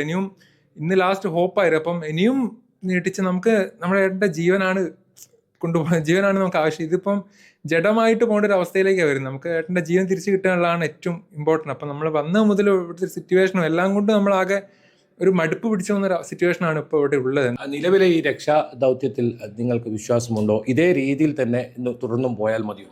ഇല്ല, ഇത് വന്നന്ന് മുതലേ ഇത് ഫാൾട്ടാണ്. ഭയങ്കര ഒരു ഡ്രാമ തന്നെയാണ് ഇവരവിടെ കാണിക്കുന്നത്. എനിക്ക് അതിൽ കൂടുതലായിട്ട് ഇത് എങ്ങനെ എക്സ്പ്ലെയിൻ ചെയ്യേണ്ട അറിയില്ല. പക്കാ ഡ്രാമയാണ് സാർ അവിടെ നടക്കുന്നതൊക്കെ. പക്ഷെ ഈ ഒരു സ്ഥിതി പോവുകയാണെങ്കിൽ വേണ്ട, നമ്മൾ വെറുതെ നമുക്ക് വേണ്ട ഏട്ടൻ്റെ ജീവനോടെ ഏട്ടനെ കിട്ടാൻ വേണ്ട. അപ്പോൾ ഈ ഒരു രീതിയിൽ പോയാൽ ഇന്നും മറ്റന്നാളുമായിട്ട് തീരാൻ പോകുന്നില്ല സാർ. ഈ ഒരു രീതിയിൽ പോവാണ്. സർക്കാരിൻ്റെ പ്രഷറും കാര്യങ്ങളൊക്കെ ഉണ്ടാവും. ഒന്നുകൂടി ഇൻവോൾവ് ആവണം. അവർക്ക് ഇവിടെ നിന്ന് സന്ദർശിക്കണം. അല്ലെ ആർമി ഫോഴ്സസ് അങ്ങനെ ആരെങ്കിലും ഇവിടെ വേണം. അല്ലാണ്ട് ഒന്നും നടക്കില്ല. നാളെയും സ്ഥിതി ഭയങ്കര മോശമാവുകയുള്ളൂ. അല്ലാണ്ട് നമുക്ക് ഉള്ള ജീവനോടെ എവിടെ ഉണ്ടെങ്കിൽ ഒരു അംശമെങ്കിലും നമുക്ക് കിട്ടിയാൽ രക്ഷപ്പെടുത്താൻ പറ്റും. അതൊന്ന് എങ്ങനെയെങ്കിലും എല്ലാവരും ഒരു ജീവനാണല്ലോ, അതിന് വില കൽപ്പിക്കുക എല്ലാവരും. അത്രേ ഇപ്പോൾ പറയാനുള്ളൂ. വേറൊന്നും. പ്രസാദിന്റെ സഹോദരനാണെന്ന് അറിയാം. പക്ഷെ ഇപ്പോൾ അത് കേരളത്തിന്റെ മുഴുവനൊരു ആവശ്യമാണ്. എവിടെയാണ് അർജുൻ എന്നത്, അർജുനെ ജീവനോടെ വേണം എന്നുള്ളത്. നമ്മളും ആ ഒരു രീതിയിൽ തന്നെയാണ് മുന്നോട്ട് പോകുന്നത്. അപ്പോൾ ഈ മുഖ്യമന്ത്രി പിണറായി വിജയൻ ഉൾപ്പെടെ ഇടപെടുന്ന ഒരു സാഹചര്യം നേരത്തെ ഉണ്ടായിരുന്നു. അപ്പോഴാണ് കുറച്ചെങ്കിലും ഈ തെരച്ചിലിൻ്റെ ഒരു ഊർജ്ജമുണ്ടായത്. ഇപ്പോൾ എന്താണ് ആ കാര്യത്തിൽ പറയാനുള്ളത്? അതിൻ്റെ പ്രഷർ ഇവിടെ നമുക്ക് മനസ്സിലാവുന്നുണ്ട് സാർ. അത് നല്ല രീതിയിൽ അവരുടെ പ്രഷർ ഉണ്ട്. ഓരോരുത്തരെ വിളിച്ച് നല്ല രീതിയിൽ ഇന്ന് രാവിലെയൊക്കെ അവർ പ്രഷർ ചെയ്തിട്ടാണ് രാവിലെ നമ്മളെ കൊണ്ടുപോയി ആ സ്പോട്ടിൽ GPS ലൊക്കേഷനിലെ സ്പോട്ടിലോട്ട് നമ്മളെ കയറ്റിയിട്ട് അതിൻ്റെ മുകളിൽ നമ്മളൊരു ഫോട്ടോ എടുക്കാൻ മാത്രമായിട്ട് അങ്ങോട്ട് കൊണ്ടുപോയി കയറ്റിക്കുക. അതൊക്കെ കണ്ടപ്പോൾ ഭയങ്കര വിഷമമുണ്ട്. നമ്മളെ ഏട്ടൻ അതിൻ്റെ അടിയിൽ എവിടെയോ ഉണ്ട്. അവിടെ നിന്ന് നമ്മളോട് തിരച്ചിലിൽ തൃപ്തിയില്ല എന്നാണ് സഹോദരൻ പ്രസാദ് പറയുന്നത്. നടക്കുന്നത് മുഴുവൻ നാടകമാണെന്നാണ് അദ്ദേഹം പറയുന്നത്. ജീവനാണ്, ജീവന് വില കൽപ്പിക്കണമെന്നാണ് അദ്ദേഹം ഇപ്പോൾ ന്യൂസ് 8 പ്രതികരിച്ചത്. ഇപ്പോൾ രഞ്ജിത്ത് ഇസ്രായേൽ നമുക്കൊപ്പം ചേരുന്നുണ്ട്. ശ്രീ രഞ്ജിത്ത് ഇസ്രായേൽ, താങ്കൾ അവിടെ എത്തിയത് തന്നെ, ഷെലൂരിൽ എത്തിയത് തന്നെ വലിയൊരു ആശ്വാസമെന്നാണ് മലയാളികൾ മുഴുവൻ കാണുന്നത്. കാരണം ഞാൻ തുടക്കത്തിൽ അത് സൂചിപ്പിച്ചിരുന്നു, ദുരന്തമുഖത്ത് ഒരു രക്ഷകനായി താങ്കൾ ഉണ്ടാവാറുണ്ട്. അത് ഞങ്ങൾ ഞങ്ങളെ സംബന്ധിച്ച് പോലും വലിയ ആശ്വാസമാണ്. താങ്കൾ ഇന്നലെ പറഞ്ഞിട്ടുണ്ടായിരുന്നു 3 മണി വരെ നടന്നത് തെറ്റായ ദിശയിലുള്ള തിരച്ചിലാണെന്ന്. അതെന്താണ് അങ്ങനെ പറയാനുള്ള കാരണമുണ്ടായത്? റോങ്ങാട് അത് ഇന്നലെ പറഞ്ഞ പോലെ 3 റോങ് ആയിട്ടുള്ള കാരണം അത് വഴി ക്ലീൻ ആക്കുന്ന ഒരു പ്രോസസ്സാണ് നടന്നുകൊണ്ടിരുന്നത്. കാരണം ഈ ട്രക്ക് വീണ സ്ഥലത്ത് കരുതപ്പെടുന്ന കൂടുതലും ഒരു 100% ഷുവറിറ്റിയുള്ള സ്ഥലത്തേക്ക് ഒരു അല്പം പോലും ഡെബ്രിസ് മാറ്റിയിട്ടില്ല. കുറച്ച് ഡെബ്രിസ് മാത്രം നീക്കിയിട്ടുള്ളൂ. ഈ അഞ്ചാം ദിവസം 2:30-3 മണി നമ്മൾ ശേഷമാണ് കളക്ടർ ഓർഡർ വാങ്ങിച്ചുകൊണ്ട് അവര് GPR ഇവിടെ ലൊക്കേറ്റ് ചെയ്യുന്ന ബാക്കിയുള്ള ഒരു രാത്രി ഇന്നലെ 8 മണി വരെയുള്ള പ്രോസസ് ചെയ്തത്. ഇന്നലെ ബാക്കിയായിട്ടുള്ള വൈഡായിട്ട് ഒരു ഡീപ്പ് സെർച്ചാണ് അവിടെ ഇപ്പം പ്ലാൻ ചെയ്തിരിക്കുന്നത്. ഇപ്പൊ അതിനോടൊപ്പം ഇന്ത്യൻ ആർമി ടീം എത്തുന്നതാണ്. അവർ വന്നാൽ കൂടുതൽ ശക്തമായി. കാരണം ശക്തമായ ഇപ്പൊ NDRFന്റെ ടീം ഉണ്ട്. ഓഫീസ് നല്ല സപ്പോർട്ടാണ്. പക്ഷെ കൂടെയുള്ള കുറച്ചും കൂടെ നമുക്ക് ആക്റ്റീവായിട്ട് കുറച്ചും കൂടെ നല്ല സപ്പോർട്ട് കൂടുതൽ നമുക്ക് വരുന്നത് ഇന്ത്യൻ ആർമി തന്നെയാണ്. ഇന്ത്യൻ ആർമിക്ക് തുല്യ ഇന്ത്യൻ ആർമിയാണ്. അപ്പൊ അവർ വന്നാൽ കൂടുതൽ ഫാസ്റ്റ് ആയിട്ട്, കാരണം അവരോടൊപ്പം ഒരുപാട് ഇതുപോലെ ഓപ്പറേഷൻ ചെയ്തിട്ടുണ്ട്. വളരെ ഫാസ്റ്റ് ആയിട്ട് കാര്യങ്ങൾ കൈകാര്യം ചെയ്യുന്നത് തന്നെയാണ് കരുതുന്നത്. ശ്രീ രഞ്ജിത്ത്, മനസ്സിലാക്കുന്നത് ഇതുവരെ രക്ഷാപ്രവർത്തനം ആരംഭിച്ചിട്ടില്ല എന്നാണ്. നമുക്ക് എത്ര വേഗം ഇന്ന് ഒരുപാട് എന്തായാലും നിർണായകമാണ്, കാര്യത്തിൽ തർക്കമില്ല. ഇടവിട്ട് ശക്തി രാവിലെ തൊട്ട് 4 മണി തൊട്ട് നല്ല ശക്തമായി ഇടവിട്ട് മഴയാണ്. ഈ മഴയാണ് പ്രശ്നം ഉണ്ടാക്കുന്നത്. ഇന്നലെ രാത്രി 10 മണി 11 മണി നേരത്തിന് പ്ലാൻ ഇട്ടതാണ്. അപ്പോഴത്തേക്ക് കുറച്ചുപേര് ഓപ്പറേറ്റേഴ്സ് എല്ലാം നല്ല ടയേർഡായി. ഇട്ടിരിക്കുന്ന വെളിച്ചം അത്ര പോരാ. കാരണം സൂര്യനോളം ആളെ വെളിച്ചം ആയിട്ടിരിക്കുന്ന ഫെഡ്ലൈറ്റ്സ് ഒന്നും കിട്ടുന്നില്ല. അപ്പൊ ലാൻഡ് നമ്മൾ വളരെ നമുക്കും സേഫ്റ്റി കുറവുണ്ട്. കാരണം ഈ ലാൻഡ് സ്ലൈഡിങ് ഉണ്ട് അവിടെ. നമ്മൾ ജീപ്പർ എടുത്ത ലൊക്കേഷൻ തന്നെ അരക്കെട്ടോളം ചെളി താഴ്ന്നതാണ്. പെട്ടെന്ന് ഓടി രാത്രിയിൽ ഇറങ്ങാൻ പറ്റത്തില്ല. താഴ്ന്ന അവിടെ ഇരുന്ന് പോകും. അപ്പൊ പെട്ടെന്ന് ലാൻഡ് സ്ലൈഡ് നമ്മൾ അതിൻ്റെ അകത്ത് ആകപ്പെട്ടു പോകും. കാരണം ഈ വെള്ളം അങ്ങ് ഇടവെട്ട മഴ ആയതുകൊണ്ട് തന്നെ വെള്ളം അങ്ങ് മണ്ണങ്ങ് എന്താ പറയുക ചെളിക്കൊണ്ട് പോലെ ആയിപ്പോയി മോൾ വശം. ശരി, നമുക്കിപ്പോൾ ഇന്ന് തിരച്ചിൽ താങ്കൾ പറഞ്ഞത് വളരെ വ്യക്തമാണ്. കാരണം മണ്ണിടിച്ചിലുണ്ട്, മഴയുണ്ട്, ഇതൊക്കെ പ്രതിസന്ധിയാണ്, കാര്യത്തിൽ തർക്കമൊന്നുമില്ല. പക്ഷേ എന്നാലും കേരളം കാത്തിരിക്കുന്നത് അർജുനെ തിരിച്ച് ജീവിതത്തിലേക്ക് എത്തിക്കാനാകുമെന്നുള്ള പ്രതീക്ഷയിലാണ്. തീർച്ചയായിട്ടും നമുക്ക് ആദ്യം വേണ്ട ഞാൻ പറയാം, ട്രക്ക് അർജുനിലേക്ക് എത്തണമെങ്കിൽ ഈ ട്രക്ക് ആദ്യമേ ഐഡന്റിഫൈ ചെയ്യണം. ഈ ട്രക്ക് സ്പോട്ട് കിട്ടി കഴിഞ്ഞാൽ നമുക്ക് ഈ മൊത്തത്തിൽ ഇത് ഡെബ്രിസ് നീക്കണമെന്നില്ല. ഈ ഉത്തരാഖണ്ഡ് ചെയ്തോടെ ഒരു റെസ്ക്യൂ ഷാഫ്റ്റ് അടിച്ചാലും ഏതെങ്കിലും ഒരു പാർട്ട് ആ ട്രക്കിനടുത്ത് അവിടെ നിന്ന് ഗ്യാസ് കട്ടർ പ്ലാസ്മ കട്ടർ ഉപയോഗിച്ചുകൊണ്ട് കൊളാപ്സ് ചെയ്തുകൊണ്ട് വിക്ടിമിനെ ഇവാക്യുവേറ്റ് പുറത്തെത്തിക്കും. ഇത് തന്നെയാണ് പ്ലാൻ ഇപ്പോൾ ഇട്ടിരിക്കുന്നത്. ട്രക്ക് 100% അവിടെ ഐഡന്റിഫൈ ചെയ്യാതെ നമുക്ക് ഈ റെസ്ക്യൂ ഷാഫ്റ്റ് ഇടാൻ പറ്റത്തില്ല. ഇത് തന്നെയാണ് കളക്ടറും ഇന്നലെ ചീഫ് സെക്രട്ടറി IG-യും 8 മണിക്കുണ്ട് 6 മണിക്കൂറോളം അദ്ദേഹത്തെ ഓരോ കാര്യങ്ങൾ ബ്രീഫ് ചെയ്തിരുന്നു. ഈ കാര്യം സംസാരിച്ച് അവർ കാര്യങ്ങൾ ഇപ്പം ചെയ്യുന്ന കണ്ട് അവർക്കൊരു മതിപ്പ് തോന്നിയിട്ടുണ്ട്. ഈ കാര്യങ്ങൾ ഇത് പറഞ്ഞ് ഇന്നലെ 8 മണി 8:30 വരെ അവരുണ്ടായിരുന്നു. ഡയറക്റ്റ് ഞാൻ ബ്രീഫ് ചെയ്ത് കൊടുത്ത് ഇതിന്റെ കാര്യങ്ങൾ എങ്ങനെയാണ്, ഇത് കാര്യങ്ങൾ ഇത്രയാണ് എല്ലാം പറഞ്ഞു. അപ്പൊ ട്രക്ക് നമുക്ക് 100% ഒരു ഇത് ഐഡന്റിഫൈ ചെയ്യാം. നമുക്ക് റെസ്ക്യൂ ഷാഫ്റ്റ് അടിച്ച് ഇത്രയും ഡെബ്രിസ് മാറ്റമൊന്നുമില്ല. നമ്മൾ ഇന്ന് മാറ്റുന്ന ഡെബ്രിസും ഈ കിടക്കുന്ന റെഡിമെൻസ് ഒന്നും ഇങ്ങനെ വെറുതെ മാറ്റുന്നതല്ല. അങ്ങനെ മാറ്റി വീണ്ടും സ്ലൈഡിങ് വരും. ആ സ്ലൈഡിങ് വരാത്ത രീതിയിൽ ഒരു ട്രയാങ്കിൾ ആകൃതിയിൽ നമ്മൾ പറയുന്ന അനുസരിച്ചാണ് ഈ ഓപ്പറേറ്റേഴ്സ് മൂവ് ചെയ്യുന്നത്. ഈ മെഷീൻ ഓപ്പറേറ്റേഴ്സ് മാനുവൽ അവിടെ സെർച്ചിങ് ഇന്ന് നടക്കും. ഇന്നലെ നടന്ന് ഇന്ന് നടക്കും. ഈ ഇടവിട്ട് വീഴുന്ന മഴ ഈ കാലാവസ്ഥ അനുകൂലമല്ലാത്താണ് ഏറ്റവും വലിയ ഇപ്പോൾ തലവേദനയായിട്ടിരിക്കുന്നത്. ശ്രീ രഞ്ജിത്ത്, നമുക്ക് ഇന്ന് അർജുനിലേക്ക് എത്താനാകുമെന്നൊരു പ്രതീക്ഷയുണ്ട്. അത് സാധിക്കുമായിരിക്കും അല്ലേ? കേട്ടില്ല. നമുക്ക് ഇന്ന് നമുക്ക് അർജുനിലേക്ക് എത്താനാകുമെന്നൊരു പ്രതീക്ഷയാണ്. ഞാൻ പറഞ്ഞില്ല, ഊണില്ല ഉറക്കില്ല. അപ്പോടെ ഒരു കഷ്ടി 1/2 മണിക്കൂറാണ് കിടന്ന് ഉറങ്ങിയത്. ഈ ട്രക്കും ഈ അർജുന മോഹൻ തന്നെ വരുന്നത്. ഞാനൊരു ഫോഴ്സ് അല്ല, ഞാൻ തന്നെ ഒരു ഈ ദുഃഖം ഇത് കുടുംബത്തെ കണ്ട് സ്വയം ഇറങ്ങിയിട്ട് ഒരാളാണ്. എനിക്ക് അതോളം എല്ലാവരെക്കാളും അർജുന കുടുംബത്തോടൊപ്പം തന്നെ ഒരുപാട് കൂട്ടുകാരെ അയച്ചത് എത്രയും പെട്ടെന്ന് ഫൈൻഡ് ഔട്ട് ചെയ്യാൻ. ഒരു സൂപ്പർ ഹ്യൂമൻ മാൻ അല്ല, എന്റെ ഒരു ഇമ്പോസിബിൾ പോസിബിൾ ആക്കുന്നിട്ടാണ്. കാരണം അത്ര ഒരു ഡെബ്രിസ് നടക്കുകയാണ് ഈ ഒരു മൈന്യൂട്ട് ഒബ്ജക്റ്റീവായി ട്രാക്ക് കിടക്കുന്നതിൻ്റെ അത് അതൊന്ന് ഫൈൻഡ് ഔട്ട് ചെയ്യാൻ മാത്രമേ ഉള്ളൂ ഏറ്റവും ദുഷ്കരം. അല്ലെങ്കിൽ എത്തുക എന്ന് പറഞ്ഞാൽ ദുഷ്കരം. പക്ഷെ നമുക്ക് പോസിബിൾ ചെയ്ത വർക്ക് വെച്ച് ഒരു അതിനകത്ത് എത്താൻ നമുക്ക് പ്രശ്നമില്ല. ഒരു റെസ്ക്യൂ ട്യൂബ് ഇട്ടാൽ എത്താം, ഇവാക്യുവേഷൻ ചെയ്യാം ഈ വിക്ടിമിനെ. എത്രയും പെട്ടെന്ന് എത്താൻ വേണ്ടി ഞാൻ പറഞ്ഞില്ല. എത്രയും പെട്ടെന്ന് ഈ പ്രതികൂല കാലാവസ്ഥയുടെ ഇടയിൽ നമ്മൾ വളരെയധികം ഡീപ്പും വൈഡ് സെർച്ച് ഇന്നതാണ്. ഇന്നെന്തായാലും ഉറപ്പായിട്ട് നടത്തും. നമ്മൾ 2:30-3 മണിക്കാണ് തുടങ്ങി വെച്ച് 5 ദിവസങ്ങളിലേക്ക് ഒരു നേർദിശയിലേക്ക് തുടങ്ങി വെച്ച് ഇന്നലെ മാത്രമാണ്. ശ്രീ രഞ്ജിത്ത്, ഒരു കാര്യം കൂടി, ഈ തുടക്കത്തിലുണ്ടായി രക്ഷാപ്രവർത്തനത്തിലുണ്ടായ ഒരു വീഴ്ചയാണോ ഇത്രമാത്രം കാര്യങ്ങൾ സങ്കീർണമാക്കിയത്? തുടക്കത്തിലെ വീഴ്ചയായിരുന്നു. ആരെ കുറ്റപ്പെടുത്താനില്ല, ഒരു ഗവൺമെന്റിന്റെ ആരെയോ ഒന്ന് അഡ്മിനിസ്ട്രേഷൻ കുറ്റപ്പെടുത്താൻ വീഴ്ച ഉണ്ടായിട്ടുണ്ട്. തീർച്ചയായും വീഴ്ച ഉണ്ടായിട്ടുണ്ട്. കാരണം ഇതിൽ എക്സ്പീരിയൻസ് വീഴ്ചയില്ലാന്ന് ഞാൻ പറഞ്ഞു കഴിഞ്ഞാൽ അത് തീരെ അസത്യമായി പോകുന്നത്. വീഴ്ച ഉണ്ടായിട്ടുണ്ട്. നല്ല 3 മണിക്ക് 2:30-3 മണിക്ക് നമ്മൾ വന്നതിന് ശേഷമാണ് ഓടിയോടെത്തി. ആ സമയത്തൊട്ടാണ് കളക്ടർ സ്പെഷ്യൽ ഓർഡറൊക്കെ വാങ്ങിച്ചോടെ GPR ഇട്ടും ബാക്കിയുള്ള എല്ലാവരും ചുറ്റും എല്ലാവരും നമ്മൾ ബോധ്യപ്പെടും. അതൊക്കെ ഒരുപാട് സമയം പോവാണ്. കളക്ടർ വരും, AD-യും വരും, പിന്നെ ഒരുപാട് ഓഫീസേഴ്സ് എല്ലായിടത്തും വിശദീകരിക്കാൻ നമ്മളത് സമയം പോവാണ്. അപ്പോൾ ഇടയ്ക്ക് അങ്ങോട്ട് കയറിയപ്പോൾ കളക്ടർ എനിക്ക് ഓർഡർ തന്നിട്ടും ഇടയ്ക്ക് സെക്കൻഡ് ഭാഗത്ത് SP കടച്ചാൽ SP സർട്ടിഫിക്കറ്റ്സ് എല്ലാം കാണിച്ച് ബോധ്യപ്പെടുത്തി ഞങ്ങളുടെ എക്സ്പീരിയൻസും ഇതെല്ലാം കണ്ട് പുള്ളിക്ക് അത് കണ്ടല്ലോ മയപ്പ് വന്നി. പുള്ളി വേറെ പ്രശ്നമില്ല. ഇടയ്ക്ക് ആ ഒരു ഇത് അപ്പം അങ്ങനെ നമ്മുടെ കുറെ ടൈം ഡിലേ ആണ്. അങ്ങനെ ആ ഡിലേ നമുക്ക് ഒരു പ്രൊഫഷണൽ ഒരു ഇതിനകത്ത് ഒരു റെസ്ക്യൂർ എന്ന രീതിയിൽ നമുക്കത് ഇഷ്ടപ്പെടത്തില്ല. നമുക്ക് എന്റെ ഫോക്കസ് ആണ് അർജുൻ ഇവാക്യുവേറ്റ് മാത്രമാണ്. ഞാൻ പറയുന്നത് ഇടയ്ക്ക് വേറെ തടസ്സങ്ങളൊക്കെ വരുമ്പോൾ നമുക്കത് നമ്മളെ ബാധിക്കുന്നുണ്ട്. അപ്പൊ അത് വേറെ ഇപ്പം അഡ്മിനിസ്ട്രേഷൻ ആരും കുറ്റപ്പെടുന്നില്ല. ഇപ്പൊ എന്തായാലും ഇപ്പൊ ഫോക്കസ് ഇരിക്കുന്നത് ഇപ്പൊ എല്ലാവരും കോപ്പറേറ്റീവ് ആണ്, കോപ്പറേഷൻ ഉണ്ട്, എല്ലാ കാര്യങ്ങളും എല്ലാ സപ്പോർട്ടും ഉണ്ട്, എല്ലാ മെഷീൻസ് വിട്ടു തരുന്നുണ്ട്. അത്രയും പെട്ടെന്ന് അർജുൻ ഈ truck identify first truck identify ട്രക്കിലൂടെ മാത്രം അർജുനത് എത്താൻ പറ്റുള്ളൂ, അല്ല എത്താൻ പറ്റില്ല. സൈന്യം എത്തുന്നതിൽ വലിയ പ്രതീക്ഷ താങ്കൾക്കുമുണ്ടല്ലേ? തീർച്ചയായിട്ടും ഞങ്ങൾ എന്നാ ഇന്നെന്തായാലും ഇപ്പൊ NDRF ഓഫീസ് വിളിച്ച് എനിക്ക് ആസ് ഫാസ്റ്റ് ആസ് പോസിബിൾ ഞാൻ പൊയ്ക്കൊണ്ടിരിക്കുകയാണ്. അപ്പൊ ഒന്ന് ഞാൻ ഇറങ്ങിക്കോട്ടെ, ഞാനൊന്ന് പിന്നീട് വിളിച്ചാ. ശരി, വളരെ നന്ദി. താങ്കളുടെ സമയം വളരെ വിലപ്പെട്ടതാണ്, ഞങ്ങളത് മനസ്സിലാക്കുന്നു. എന്തായാലും വളരെ നന്ദി ഈ ഒരു അവസരത്തിൽ ഞങ്ങളോട് പ്രതികരിച്ചതിന്. ശ്രീ രഞ്ജിത്ത് ഇസ്രായേലാണ് ചേർന്നത്. അദ്ദേഹം ദുരന്ത നിവാരണ വിദഗ്ധനാണ്. അദ്ദേഹം പറഞ്ഞത് ഇത് തന്നെയാണ്, തുടക്കത്തിലുണ്ടായ വീഴ്ച അത് വലിയ സങ്കീർണമായ സാഹചര്യങ്ങളിലേക്ക് കൊണ്ടെത്തിച്ചു എന്നാണ് അദ്ദേഹം വ്യക്തമാക്കുന്നത്. എന്തായാലും അദ്ദേഹത്തിൻ്റെ ഒരു സാന്നിധ്യവും നമുക്ക് പ്രതീക്ഷ നൽകുന്നു. ഒപ്പം അദ്ദേഹം പറയുന്നത് പോലെ തന്നെ സൈന്യം തന്നെയാണ്, ഇന്ത്യൻ ആർമി അവരിറങ്ങുന്നത് വലിയ പ്രതീക്ഷയാണ് എന്തായാലും ഈ തെരച്ചിലിൽ. ബൈജു തുടരുന്നുണ്ട് ഷിരൂരിൽ നിന്നും. ബൈജു, ഏറ്റവും പ്രധാനമായി നമുക്കറിയേണ്ടത് ഇപ്പോൾ സമയം 7:30 ആയിരിക്കുന്നു. അത് ശ്രീ രഞ്ജിത്ത് പറയുകയുണ്ടായി, മഴയുണ്ട്, ഇടയ്ക്ക് മഴയുണ്ട്, മണ്ണിടിച്ചിലുണ്ട്. ഇതൊക്കെയാണ് ഇത്രമാത്രം രക്ഷാപ്രവർത്തനം തുടങ്ങാനും വൈകാനുമുള്ള സാഹചര്യം. ഊണും ഉറക്കവും ഉപേക്ഷിച്ച് അർജുൻ എന്നുള്ളൊരു മുഖം മാത്രമേ മനസ്സിലുള്ളൂ എന്നൊക്കെ അദ്ദേഹം പറയുകയുണ്ടായി. ഇതൊക്കെ നമുക്ക് മനസ്സിലാക്കാം. ഇപ്പോഴും ആരംഭിച്ചിട്ടില്ല എന്നാണോ മനസ്സിലാക്കേണ്ടത് രക്ഷാപ്രവർത്തനം?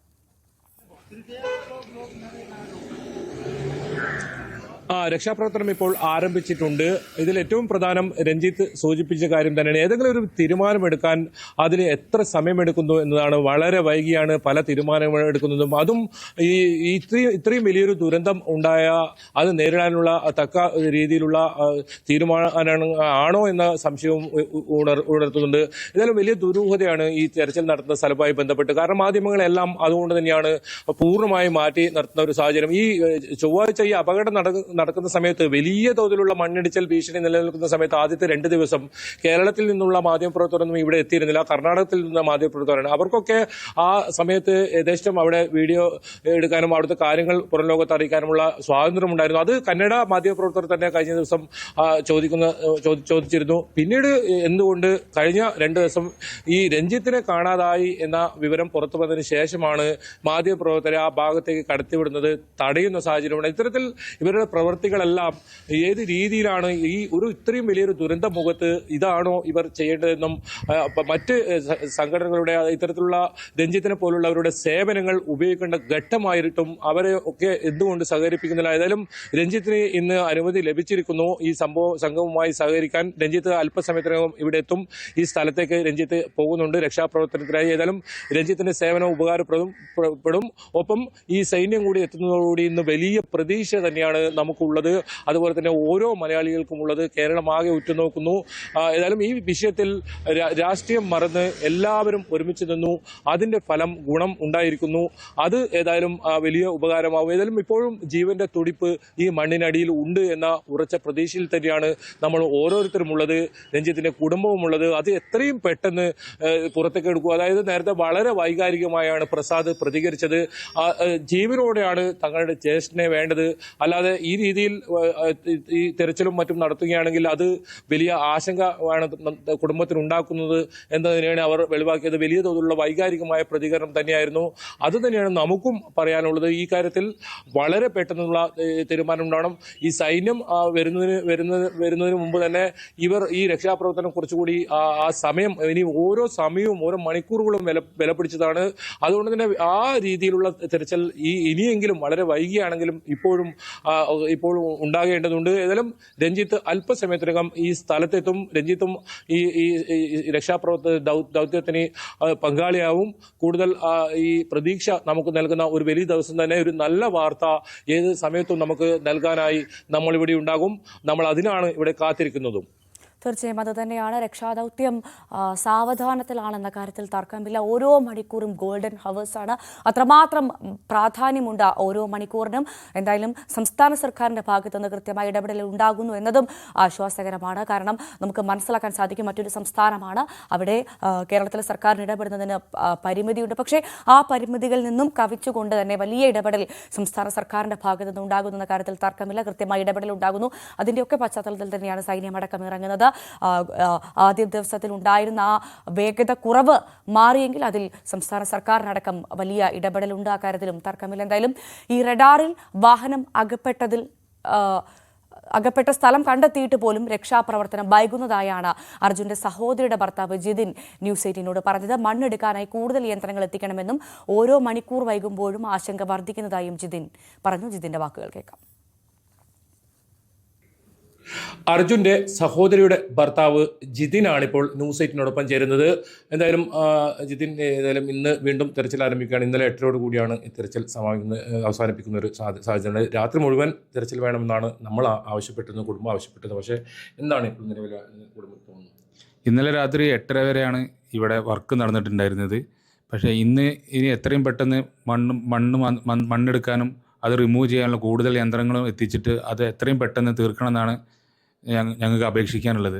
അതിന് നമ്മുടെ സർക്കാരും മുഖ്യമന്ത്രി അടക്കം മുൻകൈ എടുത്തിട്ട് അത് എത്രയും വേഗത്തിലാക്കാൻ തന്നെ ആക്കി തരണമെന്നാണ് അപേക്ഷിക്കുന്നത്.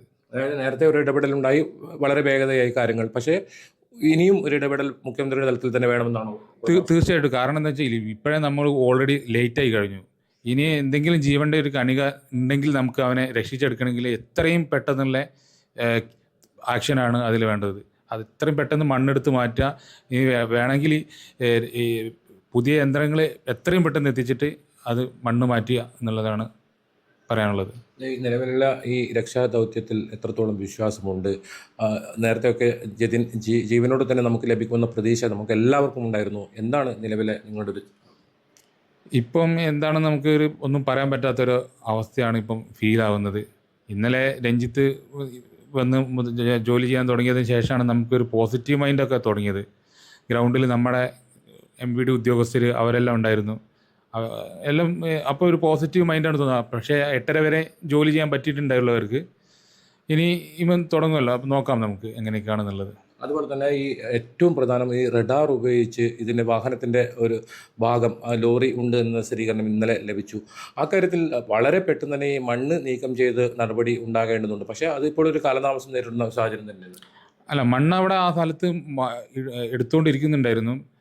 പക്ഷേ അത് ഞാൻ പറഞ്ഞല്ലോ, ഇന്നലെ 8:30 ആകുമ്പോൾ നിർത്തിയത് കൊണ്ട് പിന്നെ അവർക്കും ഒരു ഭയം ഉണ്ടായിരുന്നു. കാരണം വലിയ കല്ല് എന്താ വന്ന ലാൻഡ് സ്ലൈഡിൽ ഉണ്ടാകാൻ ചാൻസ് കൂടുതലാണ്. അത് രാത്രി അതിന് കാണാൻ പറ്റില്ല.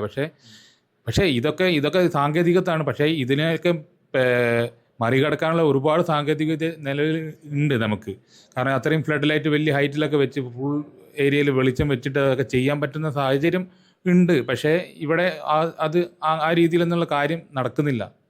ഏതായാലും അർജുൻ്റെ സഹോദരി ആവശ്യപ്പെട്ടത്, നിങ്ങളെ വീട്ടിൽ നിന്ന് ആവശ്യപ്പെട്ടത് സൈന്യം ആ തുടക്കത്തിൽ തന്നെ അത് വീണ്ടും ആവർത്തിച്ച് പറയുന്നത് അതേ നിലപാട് തന്നെയാണ് ഇപ്പോൾ. തീർച്ചയായിട്ടും സൈന്യം വരണം എന്നാണ് 100% നമ്മൾ ആവശ്യപ്പെടുന്നത്. അത് ആദ്യം മുതലേ ഞങ്ങൾ ആവശ്യപ്പെട്ടതാണ്. എന്തുകൊണ്ടാണ് അവർ ഈ ആൾക്കാർ ഇത് തിരസ്കരിക്കുന്നത് ഇതുവരെ മനസ്സിലായിട്ടില്ല.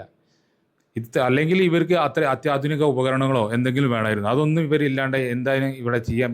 ഇനി നമ്മൾ പ്രതീക്ഷിക്കുന്നത് ഇനി ആ സ്പോട്ടിൽ ഏകദേശം അല്ലെങ്കിൽ അതിൻ്റെ കുറച്ച് ഭാഗമായിട്ട് ഇതേ രീതിയിൽ മണ്ണെടുക്കുകയാണെങ്കിൽ കിട്ടാൻ ചിലപ്പം ചാൻസ് ഉണ്ട്. അതും എത്രത്തോളം ആണെന്ന് നാളെ ഇന്നത്തെ വർക്ക് അനുസരിച്ചിട്ടേ നമുക്ക് അത് പറയാൻ പറ്റുള്ളൂ.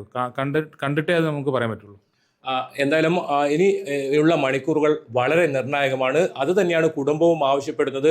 എത്രയും പെട്ടെന്ന് സൈന്യം ഉൾപ്പെടെ എത്തി ഈ തെരച്ചിലിൽ പങ്കാളികളാകണം എന്ന ഒരു ആവശ്യം തന്നെയാണ് കുടുംബം മുന്നോട്ട് വെക്കുന്നത്. ശിരൂരിൽ നിന്നും KV ബൈജു, ന്യൂസ് 18.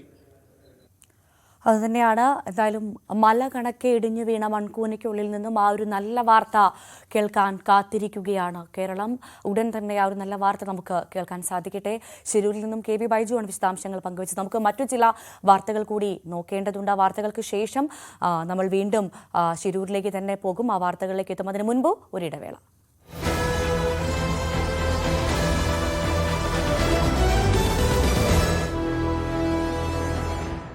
ഇവിടെ ഈ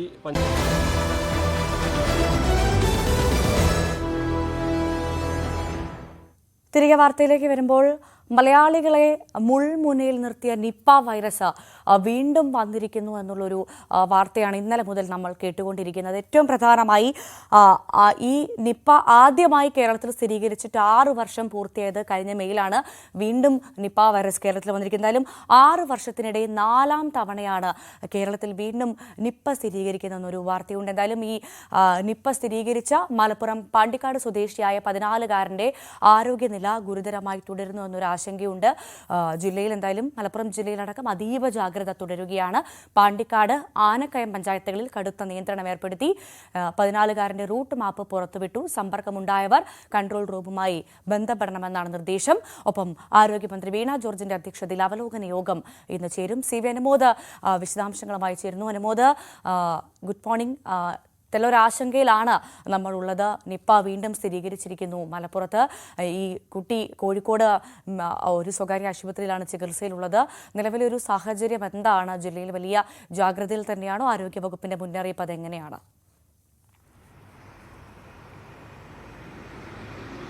ഗുഡ് മോർണിംഗ് ഭവ്യ. മലപ്പുറം ജില്ലയിൽ നിപ്പ സ്ഥിരീകരിച്ചത് ഏറെ ആശങ്ക ഉണ്ടാക്കുന്നുണ്ട്. അതുകൊണ്ട് തന്നെ അതീവ ജാഗ്രതയിലാണ് ഇവിടെ ഈ ഒരു സംവിധാനത്തിൻ്റെ കീഴിലുള്ള തുടർ പ്രവർത്തനങ്ങൾ പുരോഗമിക്കുന്നത്. ഏറ്റവും പുതിയതായിട്ട് ഇപ്പോൾ നമുക്ക് പങ്കുവയ്ക്കാനുള്ളത് ഈ കുട്ടിയുടെ റൂട്ട് മാപ്പ് ഇന്നലെ രാത്രി ആരോഗ്യവകുപ്പ് പുറത്തുവിട്ടതാണ്. 11-ാം തീയതി മുതലുള്ള റൂട്ട് മാപ്പാണ്. 14-കാരൻ്റെ ഈ റൂട്ട് മാപ്പാണ് പുറത്തുവിട്ടിരിക്കുന്നത്. 11-ാം തീയതി 6:50 ചെമ്പ്രശ്ശേരിയിലെ വീട്ടിൽ നിന്നും ട്യൂഷൻ സെൻ്ററിലേക്ക് പോകുന്നു. അന്ന് മറ്റെവിടെയും പോയതായിട്ടുള്ള വിവരങ്ങളില്ല. തുടർന്ന് 12-ാം തീയതി ഈ കുട്ടിക്ക് ലക്ഷണങ്ങൾ, പനി തുടങ്ങിയതിനെ തുടർന്ന് അടുത്തുള്ള ഒരു ക്ലിനിക്കിൽ, ഡോക്ടർ വിജയൻസ് ക്ലിനിക്കിൽ ചികിത്സ തേടുന്നു. 13-ാം തീയതി PKM ഹോസ്പിറ്റലിൽ പീഡിയാട്രിക് ഒപിയിൽ ചികിത്സ തേടുന്നുണ്ട്.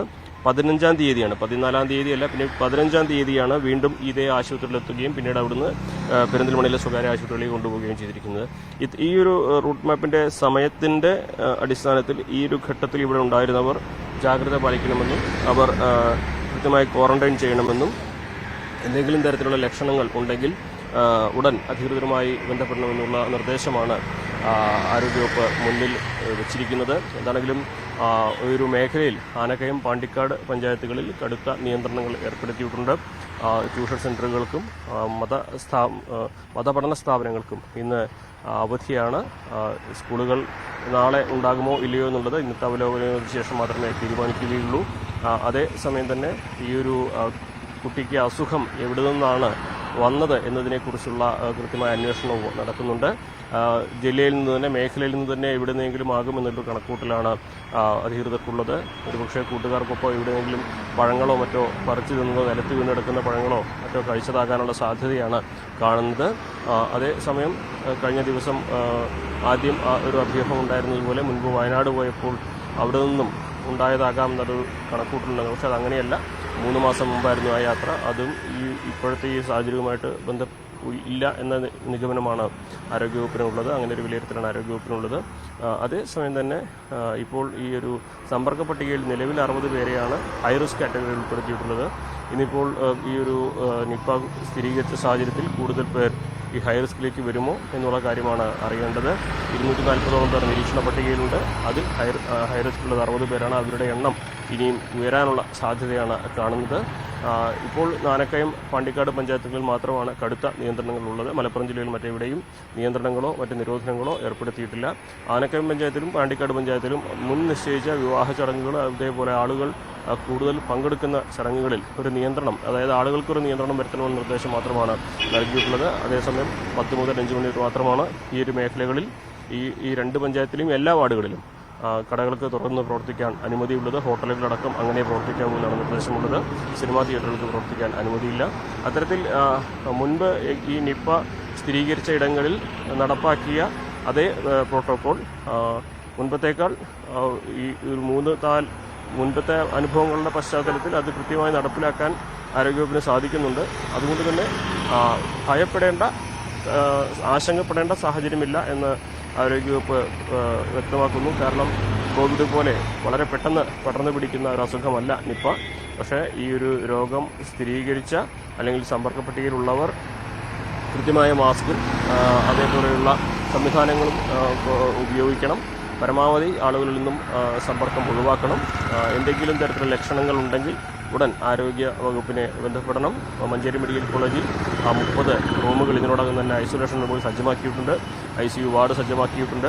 ഇതിനെല്ലാം പുറമെ ഇവിടെ ഈ ഇത്തരത്തിൽ ലക്ഷണങ്ങളുള്ളവർ ഈ ഒരു കേസുമായി ബന്ധപ്പെട്ട് എവിടെയെങ്കിലും ലക്ഷണങ്ങളുള്ളവർ ഇത്തരം സാഹചര്യങ്ങളുണ്ടെന്ന് അറിയിച്ചാൽ ആംബുലൻസിൽ അവരെ കൊണ്ടുപോകാനുള്ള സൗകര്യങ്ങൾ ഏർപ്പാട് ചെയ്തിട്ടുണ്ട്. ഇതിന് പുറമെ കൗൺസിലിങ്ങിന് വേണ്ട സൗകര്യങ്ങൾ ഏർപ്പാട് ചെയ്തിട്ടുണ്ട്. അത്തരത്തിൽ ഈ ഒരു പ്രതിസന്ധിയെ മറികടക്കുവാൻ ഇവിടെ സജ്ജമാണ് എല്ലാം എന്ന സന്ദേശമാണ് ആരോഗ്യവകുപ്പ് നൽകുന്നത്. എന്നാണെങ്കിലും ഇന്ന് രാവിലെ 9 മണിക്ക് അവലോകന യോഗം ചേരുന്നുണ്ട്. നാളെ മുതൽ ഈ മേഖലകളിൽ നടപ്പാക്കുന്ന നടപടികളെക്കുറിച്ചുള്ള ഒരു കൃത്യമായ പദ്ധതി ഈ യോഗത്തിൽ ചർച്ച ചെയ്യും. കാരണം നാളെ സ്കൂൾ തുറക്കുകയാണ്. അപ്പോൾ ഈ ഒരു കുട്ടി പഠിച്ച സ്കൂളിലും അതേപോലെ ട്യൂഷൻ സെൻ്ററിനുമൊക്കെ നാളെ മുതൽ പ്രവർത്തിക്കാൻ അനുമതി ഉണ്ടാകുമോ, അതോ ഈ ഒരു നിരീക്ഷണ കാലാവധി കഴിഞ്ഞതിന് ശേഷമേ ഇവിടെ പ്രവർത്തിക്കാൻ അനുമതി നൽകുകയുള്ളൂ എന്നുള്ള കാര്യങ്ങളൊക്കെ അറിയേണ്ടതുണ്ട്. എന്താണെങ്കിലും രാവിലെ 9 മണിക്കാണ് ആരോഗ്യമന്ത്രി വീണ ജോർജിന്റെ അധ്യക്ഷതയിൽ യോഗം ചേരുക. ശരിയാണ് മോദ്, വളരെ നന്ദി വിശദമായ വിവരങ്ങൾക്ക്. ഈ നിപ്പ ആശങ്ക വീണ്ടും പൊട്ടിപ്പുറപ്പെട്ട സാഹചര്യത്തിൽ നിപ്പയിൽ എന്തൊക്കെ കാര്യങ്ങൾ ശ്രദ്ധിക്കണം, എന്തൊക്കെ ജാഗ്രത വേണം, എന്തൊക്കെ മുൻകരുതലുകളാണ് സ്വീകരിക്കേണ്ടതെന്ന് നമുക്ക് വ്യക്തമാക്കി തരാൻ നമുക്കൊപ്പം ഇപ്പോൾ ഡോക്ടർ ഡാനിൽ സലീം ചേരുന്നുണ്ട്. Doctor, very good morning. വീണ്ടും ഒരു നിപ്പ ആശങ്ക വന്നിരിക്കുകയാണ്. ഇന്നലെ നമുക്കറിയാം കോഴിക്കോട് ജില്ലയിൽ മലപ്പുറം ജില്ലയിൽ നിപ്പ വീണ്ടും സ്ഥിരീകരിച്ചൊരു സാഹചര്യം ഉണ്ടായിരുന്നു. അപ്പോൾ സ്വാഭാവികമായി നമ്മുടെ ആളുകൾക്ക് ആശങ്കയുണ്ടാകും. ഡോക്ടർ, ആദ്യം േണ്ടത് വലിയൊരു ആശങ്കപ്പെടേണ്ട സാഹചര്യം നിലവിലുണ്ടോ എന്നാണ്. Good morning. ഇപ്പോ ഗുഡ് മോർണിംഗ് ആണെന്ന് പറയുന്നത് നിപ്പ ഒരു കേസ് റിപ്പോർട്ട് ചെയ്ത സാഹചര്യത്തിൽ നമ്മൾ വീണ്ടും ആളുകൾക്ക് നിപ്പ പ്രിവെന്റ് ചെയ്യാനായിട്ട് എന്തൊക്കെ ചെയ്യണമെന്നുള്ളത് വീണ്ടും പറഞ്ഞു കൊടുക്കുകയാണ് ചെയ്യേണ്ടത്. കാരണം നമ്മൾ ആദ്യം 2018 ഒരു 16 പേർക്ക് മരണം ഉണ്ടാക്കിയെങ്കിലും നമുക്ക് പിന്നുള്ള വർഷങ്ങളിൽ അതിന്റെ മരണനിരക്ക് വളരെയധികം കുറയ്ക്കാനും കൂടുതൽ ആളുകളിലോട്ട് സ്പ്രെഡ് പോകാതിരിക്കാനുള്ള കാരണം നമ്മളെല്ലാവരും ഇത്രമാത്രം ആളുകളിലോട്ട് ഒരു എഡ്യൂക്കേഷൻ കൊടുക്കുന്നത് കൊണ്ടും പിന്നെ അതിനുശേഷം ആളുകൾ ശ്രദ്ധിക്കുന്നത് കൊണ്ടും നമ്മുടെ സർക്കാരിന്റെ ഇടപെടലും എല്ലാം കാരണമാണ് നമുക്ക് കുറേയൊക്കെ കേസുകൾ കുറയ്ക്കാനായിട്ട് പറ്റുന്നത്. ഈ ഒരു സാഹചര്യത്തിൽ പേടിക്കേണ്ട ഒരു സാഹചര്യമില്ല. നമ്മൾ ഇനി ഇത് പടരാതിരിക്കാൻ നോക്കുക. ഇപ്പോൾ ഒരെണ്ണം കേസ് റിപ്പോർട്ട് ചെയ്ത് കഴിഞ്ഞാൽ അവരുടെ സമ്പർക്കത്തിലുള്ള ആ ഒരു ഏരിയയിലുള്ളതിന് വീണ്ടും കേസുകൾ റിപ്പോർട്ട് ചെയ്യാനുള്ള സാഹചര്യമുണ്ട്. അപ്പൊ അത് ഒരു കുറച്ച് ദിവസങ്ങൾക്കകം നമുക്ക് അറിയാൻ പറ്റും. ഒരു സാധാരണഗതിയിൽ ഒരു 5 അല്ലെങ്കിൽ ഒരു 7 ദിവസത്തിനകത്ത് ഒരാഴ്ചക്കകത്ത് നമുക്ക് ക്ലിയർ ആയിട്ട് അറിയാൻ പറ്റും എത്ര ആളുകളിലോട്ട് അത് സ്പ്രെഡ് ആയിട്ടുണ്ടെന്നുള്ളത്. അപ്പോൾ അത് കഴിഞ്ഞു കഴിഞ്ഞാൽ നമുക്ക് ആ ഒരു കുറച്ചുകൂടി ഒരു സമാധാനം കിട്ടും എന്ന് പറയും. അതായത് അടുത്ത ആഴ്ച ഏകദേശം ഈ സമയമാകുമ്പോൾ നമുക്ക് പറയാനായിട്ട് പറ്റും ഇത് അധികം സ്പ്രെഡ് ആയിട്ടില്ലെങ്കിൽ വളരെയധികം സേഫ് ആണ്, വീണ്ടും നമുക്ക് നിപ്പ കൺട്രോൾ ആയെന്ന് പറയാനായിട്ട് കഴിയും. അപ്പൊ നമ്മൾ നോക്കിയാൽ ഒരു 1.5 വർഷം മുമ്പാണെന്ന് തോന്നുന്നു ഏകദേശം ഇത് റിപ്പോർട്ട് ചെയ്തത്. അപ്പൊ നമ്മൾ ഈ പബ്ലിക് എഡ്യൂക്കേഷൻ എത്രമാത്രം കൊടുക്കാൻ പറ്റുമോ അത്രമാത്രം കൊടുത്തുകൊണ്ടേയിരിക്കുക. ഒരു കാരണവശാലും ഈ വവ്വാലുകളുമായിട്ടും അതുപോലെ പന്നികളുമായിട്ടും അടുത്ത് കോണ്ടാക്ട് ചെയ്യാതിരിക്കുക, മാക്സിമം ശ്രമിക്കുക. അഥവാ ചെയ്യുന്നുണ്ടെങ്കിൽ തന്നെ അവരുടെ സെക്രീഷൻസോ അതുപോലെ തന്നെ അവരുടെ മലം അതുപോലെ തന്നെ എന്തെങ്കിലും ഒരു അതിൻ്റെ അകത്തിൽ നിന്ന് വരുന്ന സ്രവങ്ങൾ നമ്മൾ തൊട്ടിട്ടുണ്ടെങ്കിൽ ഒരു 100% കൈകൾ വൃത്തിയായി കഴുകിയിരിക്കണം. തൊടാതിരിക്കാൻ മാക്സിമം നോക്കുക എന്നുള്ളതാണ് ഒന്നാമത്തത്. രണ്ടാമത്തെ കാര്യം, പഴന്തീനിയായിട്ടുള്ള ബാറ്റ്സ് കടിച്ചിട്ടുള്ള ഏതൊരു ഫ്രൂട്ട്സും പൂർണ്ണമായിട്ടും ഒഴിവാക്കുക. ഫ്രൂട്ട്സും വെജിറ്റബിൾസും നിർബന്ധമായിട്ട് നമുക്ക് കഴിക്കേണ്ടതായിട്ടുണ്ട്. അത് കഴിക്കുന്ന സമയത്ത് അത് ഒരു 20 ml അല്ലെങ്കിൽ ഒരു 30 ml വിനീഗർ സൊല്യൂഷൻ ഒരു 1-2 ലിറ്റർ വെള്ളത്തിൽ ആഡ് ചെയ്തതിനു ശേഷം ഇത്തരത്തിൽ നിങ്ങളുടെ ഫ്രൂട്ട്സോ വെജിറ്റബിൾസും മുക്കി വെക്കുക. ഒരു 20 മിനിറ്റ് കഴിഞ്ഞതിന് ശേഷം നല്ലോണം ഒഴുകുന്ന വെള്ളത്തിൽ കഴുകി എടുത്തു കഴിഞ്ഞാൽ ഇത്തരത്തിലുള്ള വൈറസുകൾ ഇല്ലാതാക്കാനായിട്ട് പറ്റും. അടുത്ത ശ്രദ്ധിക്കേണ്ട ഒരു കാര്യം, കൈകൾ കഴുകാതെ കുട്ടികളാണെങ്കിലും മുതിർന്നവരും ആഹാരം കഴിക്കരുത്. നമ്മുടെ കോമൺ ആയിട്ട് നമ്മൾ ബിസ്ക്കറ്റ് എടുത്ത് കഴിക്കുമ്പോഴോ അല്ലെങ്കിൽ ഒരു പരിപ്പോട് എടുത്ത് കഴിക്കുന്ന സമയത്തോ നമ്മൾ കൈകൾ കഴുകാറില്ല. മുട്ടായി ആരെങ്കിലും തരുന്ന സമയത്ത് നമ്മൾ കൈകൾ കഴുകാതെയാണ് പലയിടത്തും പിടിച്ചതിന് ശേഷം വരാം. ഈ അസുഖം മാത്രമല്ല, കോളറ ഇപ്പൊ തിരുവനന്തപുരത്ത് റിപ്പോർട്ട് ചെയ്ത് കുറെ നാളുകൾക്ക് ശേഷമാണ് അത് റിപ്പോർട്ട് ചെയ്തത്. അതിന്റെ മെയിൻ കാരണം ഇത്തരത്തിൽ കൈകൾ കഴുകാത്തതുകൊണ്ടാണ്. ടൈഫോയിഡ് ഇപ്പൊ പല സ്ഥലങ്ങളിൽ റിപ്പോർട്ട് ചെയ്യുന്നുണ്ട്. ടൈഫോയിഡിന്റെയും മെയിൻ കാരണം കൈകൾ കൃത്യമായി കഴുകാത്തതുകൊണ്ടാണ്. അപ്പൊ നമ്മൾ വീണ്ടും വീണ്ടും ഈ ഇത്തരത്തിലുള്ള എഡ്യൂക്കേഷൻസ് കൊടുത്തുകൊണ്ടേയിരിക്കുക. ഈ കാര്യങ്ങളിലൂടെയാണ് നമുക്ക് അസുഖങ്ങൾ തടയാനായിട്ട് പറ്റുന്നത്. ഇനി എന്തുകൊണ്ട് മലപ്പുറത്ത് മാത്രം അല്ലെങ്കിൽ കോഴിക്കോട് ആ ഒരു ഏരിയയിൽ മാത്രമാണ് ഈ കേസുകൾ റിപ്പോർട്ട് ചെയ്യുന്നത്, മറ്റു സ്ഥലങ്ങളിൽ എന്തുകൊണ്ട് റിപ്പോർട്ട് ചെയ്യുന്നില്ല? കൂടുതൽ ആളുകളും ചോദിക്കുന്ന ഒരു ചോദ്യമാണ്. എനിക്ക് തോന്നുന്നു ഇന്നലെ തന്നെ എനിക്കൊരു 20 ആളുകളെയും എനിക്ക് മെസ്സേജ് അയച്ച് ചോദിച്ച ഒരു ചോദ്യമാണ്, എന്തുകൊണ്ട് ഞങ്ങളുടെ സ്ഥലങ്ങളിൽ മാത്രം ഇത് വീണ്ടും വീണ്ടും വരും? നമ്മൾ മനസ്സിലാക്കേണ്ട 4 കാര്യങ്ങൾ ഒരുമിച്ച് വരുമ്പോഴോ അല്ലെങ്കിൽ അതിൻ്റെ അകത്ത് പല കാര്യങ്ങൾ ഒരുമിക്കുമ്പോഴാണ് അവിടെ അസുഖം വരാനുള്ള സാധ്യത ഉള്ളത്. ഒന്ന്, ഈ ഒരു സ്രോതസ് വളരെ ഇമ്പോർട്ടൻ്റ് ആണ്. നമ്മുടെ സ്രോതസ് എന്ന് പറയുന്നത് ഫ്രൂട്ട്, അതായത് ഫ്രൂട്ട് ബാറ്റ്സ് എന്നാണ് അതിനെ വിളിക്കുന്നത്. ആ ഫ്രൂട്ട് ബാറ്റ്സ് അല്ലെങ്കിൽ അത്തരത്തിലുള്ള പഴംതീനി വവ്വാലുകൾ ഉള്ള ഒരു സ്ഥലത്ത് ആ ഒരു വവ്വാലിൽ ഈ നിപ്പ ഉണ്ടെങ്കിൽ ആ സാധാരണ ആ പഴംതീനി വവ്വാലുകൾ ഒരു ഏരിയയിൽ മാത്രമേ കാണുള്ളൂ. അതുകൊണ്ടാണ് അത് മലപ്പുറം ആ ഏരിയകളിൽ മാത്രമുള്ള അവിടെയുള്ള ആ ഒരു പഴംതീനി വവ്വാലുകളിലാണ് നിപ്പ ഉള്ളത്. അതാണ് ഒരു കാര്യം. രണ്ടാമതെന്ന് പറഞ്ഞാൽ ഈ പരിസ്ഥിതി അല്ലെങ്കിൽ എൻവയോൺമെന്റൽ കണ്ടീഷൻ വളരെ ഇമ്പോർട്ടന്റ് ആണ്. നമുക്കൊരു മഴ കഴിഞ്ഞതിന് ശേഷം ഉടനെ ചൂട് വരിക അല്ലെങ്കിൽ ആ ഒരു ടൈം വളരെ ഇമ്പോർട്ടന്റ് ആണ്. നിപ്പയുടെ ആ വൈറസ് ആക്റ്റീവ് ആകാനുള്ള ഒരു ടൈം, അതും ഇപ്പോൾ വളരെയധികം ഒരു ആ ടൈമിലൂടെയാണ് നമ്മൾ പൊയ്ക്കൊണ്ടിരിക്കുന്നത്. ഇത് രണ്ടും ഒരുമിച്ച് വരുന്നു. അതിനോടൊപ്പം ഒരു പഴത്തിൽ ഇത്തരത്തിലുള്ള വൈറസ് ഉണ്ടായിരുന്നു. ആ വൈറസ് നമ്മൾ കഴിക്കുകയുണ്ടായി. അങ്ങനെയാണ് ആദ്യമായിട്ട് ഒരു കേസ് നമ്മൾ റിപ്പോർട്ട് ചെയ്യുന്നത്. മിക്കവാറും ഇത്തരത്തിലാണ് ഇത്തരത്തിലുള്ള പഴങ്ങൾ കഴിക്കുന്ന വഴിയാണ് നിപ്പ നമ്മുടെ ശരീരത്തോട്ട് വരുന്നത്. ഇനി അതുകൂടാതെ നമ്മുടെ ഈ പഴങ്ങളിൽ ഈ മരങ്ങളിൽ കയറുന്ന ചില വ്യക്തികളുണ്ടാവും. അത്തരം ആളുകൾ നമ്മൾ സാധാരണ ഗ്ലൗസ് ഒന്നും ഇട്ടിട്ടൊന്നുമല്ല കയറുന്നു. അപ്പൊ ഈ കയറുന്ന സമയത്ത് നമ്മുടെ കയ്യിലാകാം, കാലിലാകാം. അപ്പൊ കയ്യിലാകുന്ന സമയത്ത് ഇത് പല സ്ഥലങ്ങളിലും ഈ വ്യക്തി കൈ കഴുകാതെ തൊടാനുള്ള സാഹചര്യമുണ്ട്. അതുപോലെ കാല് ചെരുപ്പിടാതെ ആണെങ്കിൽ ഇദ്ദേഹം വീട്ടിനകത്തോട്ട് ഈ ഒരു വൈറസുമായിട്ട് അകത്തോട്ട് കയറാൻ സാധ്യതയുണ്ട്. അപ്പോ ഇതൊക്കെ കാരണമാണ് ഇത് ആദ്യമായിട്ട് റിപ്പോർട്ട് ചെയ്യുന്നത്. അപ്പൊ ആദ്യമായിട്ട് റിപ്പോർട്ട് ചെയ്യണമെങ്കിൽ രണ്ട് കാര്യം വരണം. ഒന്ന്, ഇത്തരത്തിലുള്ള പഴംതീനിയായിട്ടുള്ള വവ്വാലുകൾ കടിച്ച അല്ലെങ്കിൽ സ്രവങ്ങൾ വീണിട്ടുള്ള പഴങ്ങൾ നമ്മൾ കഴിക്കുകയോ അല്ലെങ്കിൽ ഇത്തരത്തിൽ മരങ്ങളിൽ കയറിയിട്ടുള്ള ഒരു വ്യക്തിയിൽ നിന്നും അസുഖം വരാനുള്ള സാധ്യതയുണ്ട്. ഇനി രണ്ട് കാരണങ്ങളാണ് അത് മലപ്പുറത്ത് ഇതുപോലുള്ള സ്ഥലങ്ങളിൽ വരുന്നത്. ഒന്ന്, സ്രോതസ് ഇപ്പോൾ ഉള്ളത് പഴംതീനി വവ്വാലുകളിലാണ്. ആ വവ്വാലുകളിൽ ആ ഏരിയയിലുള്ള വവ്വാലുകളിൽ നിപ്പ ഉള്ളത് കൊണ്ടാണ് അവിടെ മാത്രം അത് ഇങ്ങനെ സ്പ്രെഡ് ചെയ്യുന്നത്.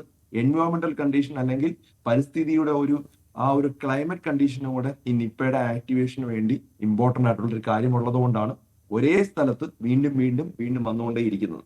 ശരി ഡോക്ടർ, ഏറ്റവും പ്രധാനം എനിക്ക് തോന്നുന്നു ഈ രോഗവ്യാപനം തടയുക എന്നുള്ളതാണ്. ഈ നിപ്പ വൈറസിന്റെ ഒരു വ്യാപന ശേഷി അത് എങ്ങനെയാണ് ഡോക്ടർ? കാരണം ഇപ്പോൾ നമ്മൾക്കൊരു പനിയാണെങ്കിൽ അത് ഒരാളുമായി നമ്മൾ സമ്പർക്കത്തിൽ ഏർപ്പെട്ട് കഴിഞ്ഞാൽ സ്വാഭാവികമായും അവർക്കും അത് ഉണ്ടാവാനുള്ള സാധ്യത കൂടുതലുണ്ട്. അതേപോലെ പെട്ടെന്ന് വ്യാപിക്കുന്ന ഒരു വൈറസ് ആണോ ഈ നിപ്പയുടേത്? അതായത് ഞാൻ നേരത്തെ പറഞ്ഞതുപോലെ തന്നെ ആദ്യത്തെ കേസ് വരണമെങ്കിൽ ഇത്തരത്തിലുള്ള കോണ്ടാക്ട് വരണം.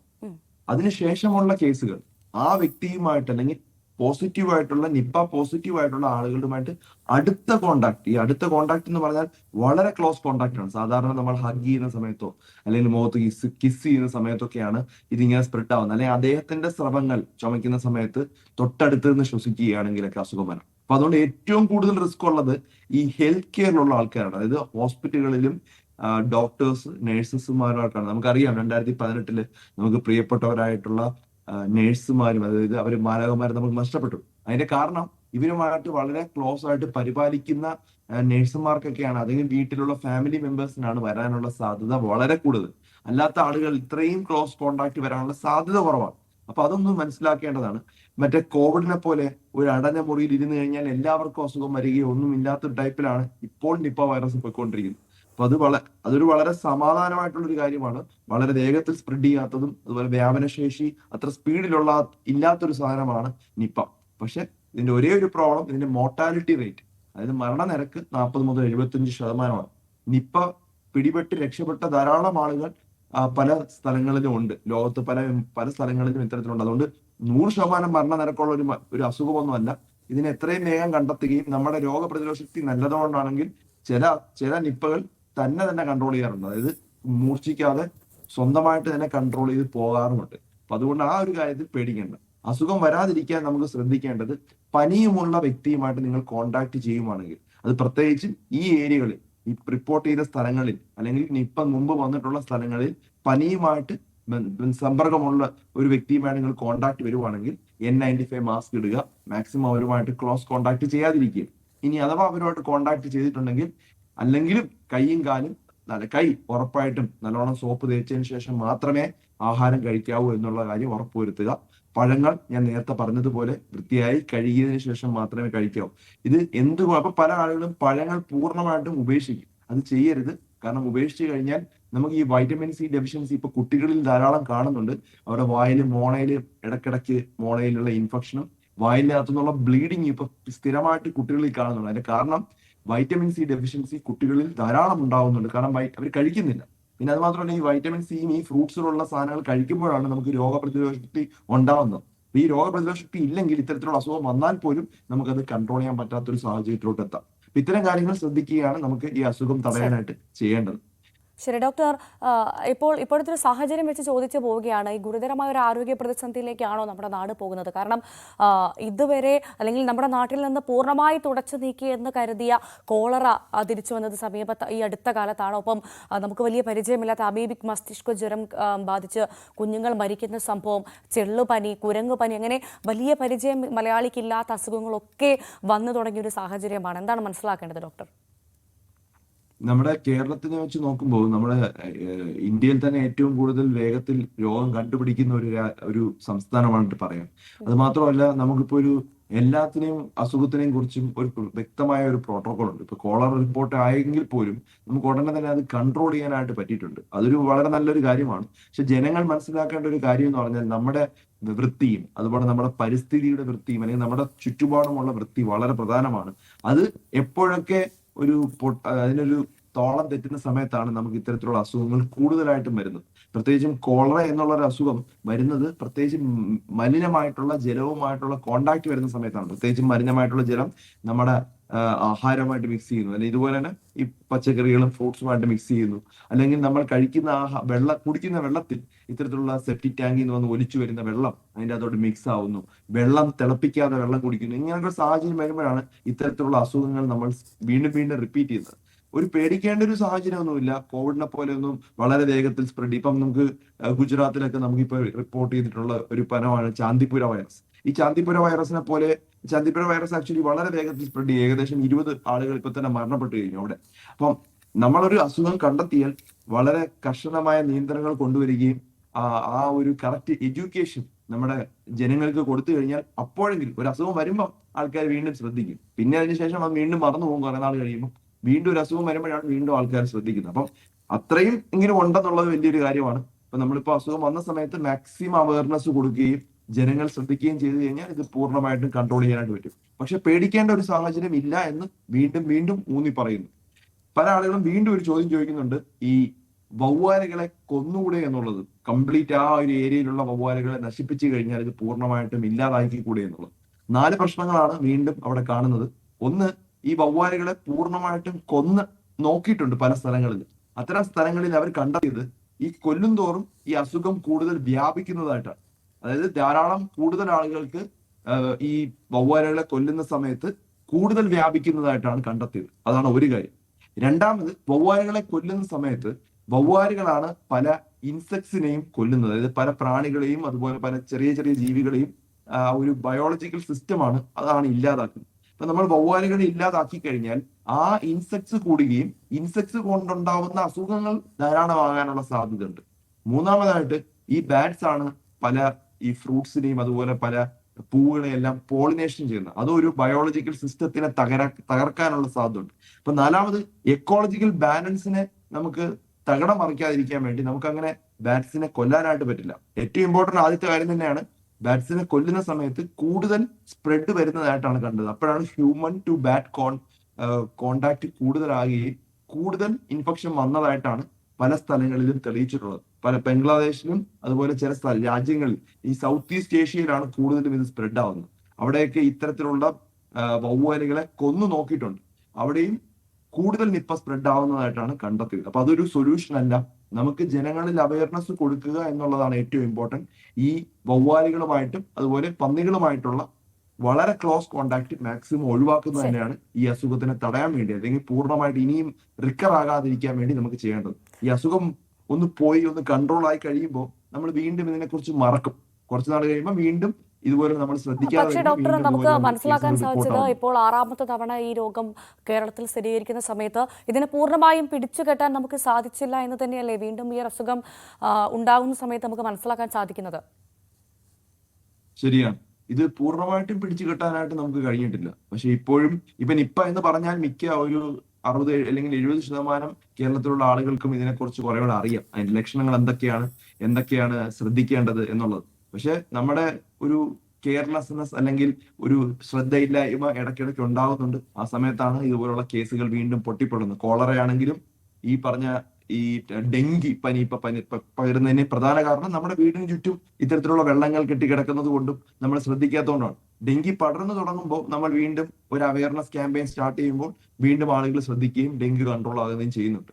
അതുപോലെ നമ്മൾ ഇപ്പോൾ നിപ്പ വന്ന സമയത്ത് ഇപ്പോൾ നല്ലവണ്ണം അവയർനെസ് കൊടുക്കുകയും ആ ഒരു സ്ഥലങ്ങളിലുള്ള ആളുകൾ ശ്രദ്ധിക്കുക, വീണ്ടും നിപ്പ വരാതിരിക്കാനുള്ള കാര്യങ്ങൾ ശ്രദ്ധിച്ചുകൊണ്ട് മുന്നോട്ട് പോവുകയാണ് നമ്മുടെ മുമ്പിലുള്ള ഏക പോംവഴി. പിന്നെ മരുന്നുകൾ, ഇത്തരത്തിലുള്ള പല മരുന്നുകൾ ഇപ്പോൾ അവൈലബിൾ ആണ്. ഇപ്പം റെംഡെസിവിർ ഒരു മോണോക്ലോണൽ ആന്റിബോഡിയാണ്. അതുപോലെ റാബി എന്നൊക്കെ പറഞ്ഞ് കുറെ ആന്റിവൈറൽ മെഡിസിൻസ് ഉണ്ട്. അതിപ്പോ കേരളത്തിൽ ഇല്ല എന്ന് പറയുന്നത് തീർച്ചും അക്സെപ്റ്റ് ചെയ്യാൻ പറ്റാത്തൊരു കാര്യങ്ങളാണ്. കാരണം നിപ്പയെ ഇത്രമാത്രം പ്രാവശ്യം കേരളത്തിൽ വന്നിട്ടുണ്ടെങ്കിൽ നിർബന്ധമായിട്ടും ഇത്തരത്തിലുള്ള മരുന്നുകൾ കേരളത്തിൽ സ്റ്റോർ ചെയ്യേണ്ട ഒരു സാഹചര്യം ഇപ്പോൾ ഉണ്ട്. അപ്പൊ അതൊരു വളരെ കുറച്ചെങ്കിലും ഒരു 5 വയലെങ്കിലും നമുക്ക് വാങ്ങിച്ചു വെക്കാൻ പറ്റിയില്ല എന്ന് പറയുന്നത് ഒരു വളരെ വിഷമകരമായിട്ടുള്ള ഒരു കാര്യമാണ്. ഇതിനു വേണ്ടി ഇനി വീണ്ടും മരുന്നിന് ഓർഡർ ചെയ്യണം എന്ന് പറയുന്നത് ഒരു വളരെ വിഷമമുള്ള ഒരു കാര്യമാണ്. കാരണം എത്രയും വേഗം മരുന്ന് കൊടുക്കുമ്പോഴാണ്, നിപ്പ കണ്ടുപിടിച്ചു കഴിഞ്ഞാൽ എത്രയും വേഗം മരുന്ന് കൊടുത്താൽ മാത്രമേ ആ രോഗിയെ നമുക്ക് രക്ഷപ്പെടുത്താനായിട്ട് കഴിയുള്ളൂ.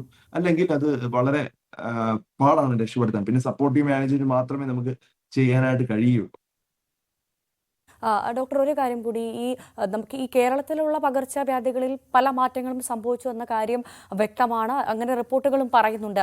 അങ്ങനെയാണെങ്കിൽ അതിലൊരു കാലാവസ്ഥ അതിന് വലിയൊരു ഘടകമല്ല ഡോക്ടർ? ആ ഒരു സാഹചര്യത്തിൽ എന്തൊക്കെ കാര്യങ്ങളാണ്, സ്വയം അവബോധം ഉണ്ടാവുക എന്നത് വലിയൊരു കാര്യമാണ്. നമ്മുടെ പ്രേക്ഷകർ എന്തൊക്കെ കാര്യങ്ങളാണ് പ്രധാനമായും ശ്രദ്ധിക്കേണ്ടത് ഡോക്ടർ? വളരെ പ്രധാനപ്പെട്ട ചോദ്യമാണ്. കാരണം കേരളത്തിലെ കാലാവസ്ഥ ഒരു രോഗം ഉണ്ടാവാൻ സാഹചര്യമുള്ള ഒരു കാലാവസ്ഥയാണെന്ന് പറയാം. അതായത് അത്യാവശ്യം ഒരു നല്ലൊരു മഴയും അതുപോലെ കുറച്ച് ചൂടും ഒക്കെ ഉള്ള ഒരു സാഹചര്യമാണ് ഇപ്പോഴത്തെ ഒരു കാലഘട്ടത്തിൽ. അതായത് കഴിഞ്ഞ ഒരു 2 വർഷമായിട്ട് നോക്കുവാണെങ്കിൽ നമ്മുടെ ഒരു ക്ലൈമറ്റ് ചെറിയ വ്യത്യാസം വന്നിട്ടുണ്ട്. കുറച്ചും കൂടെ ഒരു ടെമ്പറേച്ചർ ഇവിടെ കൂടിയിട്ടുണ്ട്. അതായത് മഴയുമുണ്ട്, അതുപോലെ തന്നെ ടെമ്പറേച്ചർ വരുന്ന സമയത്ത് പലതരത്തിലുള്ള അസുഖങ്ങളും വരാം. ഇപ്പൊ നമുക്കിപ്പോ നോക്കുവാണെങ്കിൽ കോളറ, ടൈഫോയിഡ്, ഡെങ്കി, അതുപോലെ H1N1, ഇപ്പൊ പറഞ്ഞ നിപ്പ, ഈ പനികളെ നമുക്ക് എല്ലാം കൺട്രോൾ ചെയ്യാനായിട്ട് നമ്മൾ തന്നെ ശ്രമിച്ചു കഴിഞ്ഞാൽ ഈ അസുഖത്തിനെ കൺട്രോൾ ചെയ്യാനായിട്ട് പറ്റും. ഒന്നാമതായിട്ട് ഞാൻ നേരത്തെ പറഞ്ഞതുപോലെ വ്യക്തി ശുചിത്വം. നമ്മൾ ഒരു പനിയുമായിട്ടുള്ള വ്യക്തിയുമായി കോണ്ടാക്ട് വരുന്ന സമയത്ത് ആ വ്യക്തിയും മാസ്ക് ധരിക്കുക, നമ്മൾ മാസ്ക് ധരിച്ചാൽ കുറെയൊക്കെ നമുക്ക് അസുഖം തടയാനായിട്ട് പറ്റും. കുറെയൊക്കെ അടഞ്ഞ മുറികളിൽ ഇത്തരത്തിലുള്ള ആളുകളുമായിട്ട് മാക്സിമം കോണ്ടാക്ട് കുറയ്ക്കുക, ജനാലകൾ തുറന്നിടുക ആ സമയത്ത്. അത് ഏതൊരു തരത്തിലുള്ള വൈറസ് ഇൻഫെക്ഷനും പ്രിവെന്റ് ചെയ്യാൻ വേണ്ടി ഹെൽപ്പ് ചെയ്യുന്ന ഒരു മാർഗമാണ്. ഇനി ഇത്തരത്തിലുള്ള ചുമയും ജലദോഷവും ഒക്കെ ഉള്ള വ്യക്തികൾ തുമ്മുന്ന സമയത്ത് ഒരു കൈ മടക്കി ഈ ഭാഗത്തായിട്ട് തുമ്മുന്നത് നല്ലതാണ്. ആവശ്യമില്ലാതെ പല സ്ഥലങ്ങളിൽ തുപ്പാതിരിക്കാൻ ശ്രമിക്കുക, അതും പല അസുഖങ്ങളും തടയാൻ വേണ്ടി ഹെൽപ്പ് ചെയ്യുന്ന ഒരു കാര്യമാണ്. ഇനി രണ്ടാമതായിട്ട് നമ്മൾ പരിസ്ഥിതിയും കൂടെ നമ്മൾ ശ്രദ്ധിക്കുക. നമ്മൾ കുടിക്കുന്ന വെള്ളം മലിനമാകുന്നുണ്ടോ എന്നുള്ളത് ശ്രദ്ധിക്കണം. അതിപ്പം കോളറ, ടൈഫോയിഡ് പോലുള്ള അസുഖങ്ങൾ തടയാനായിട്ട് കഴിയും.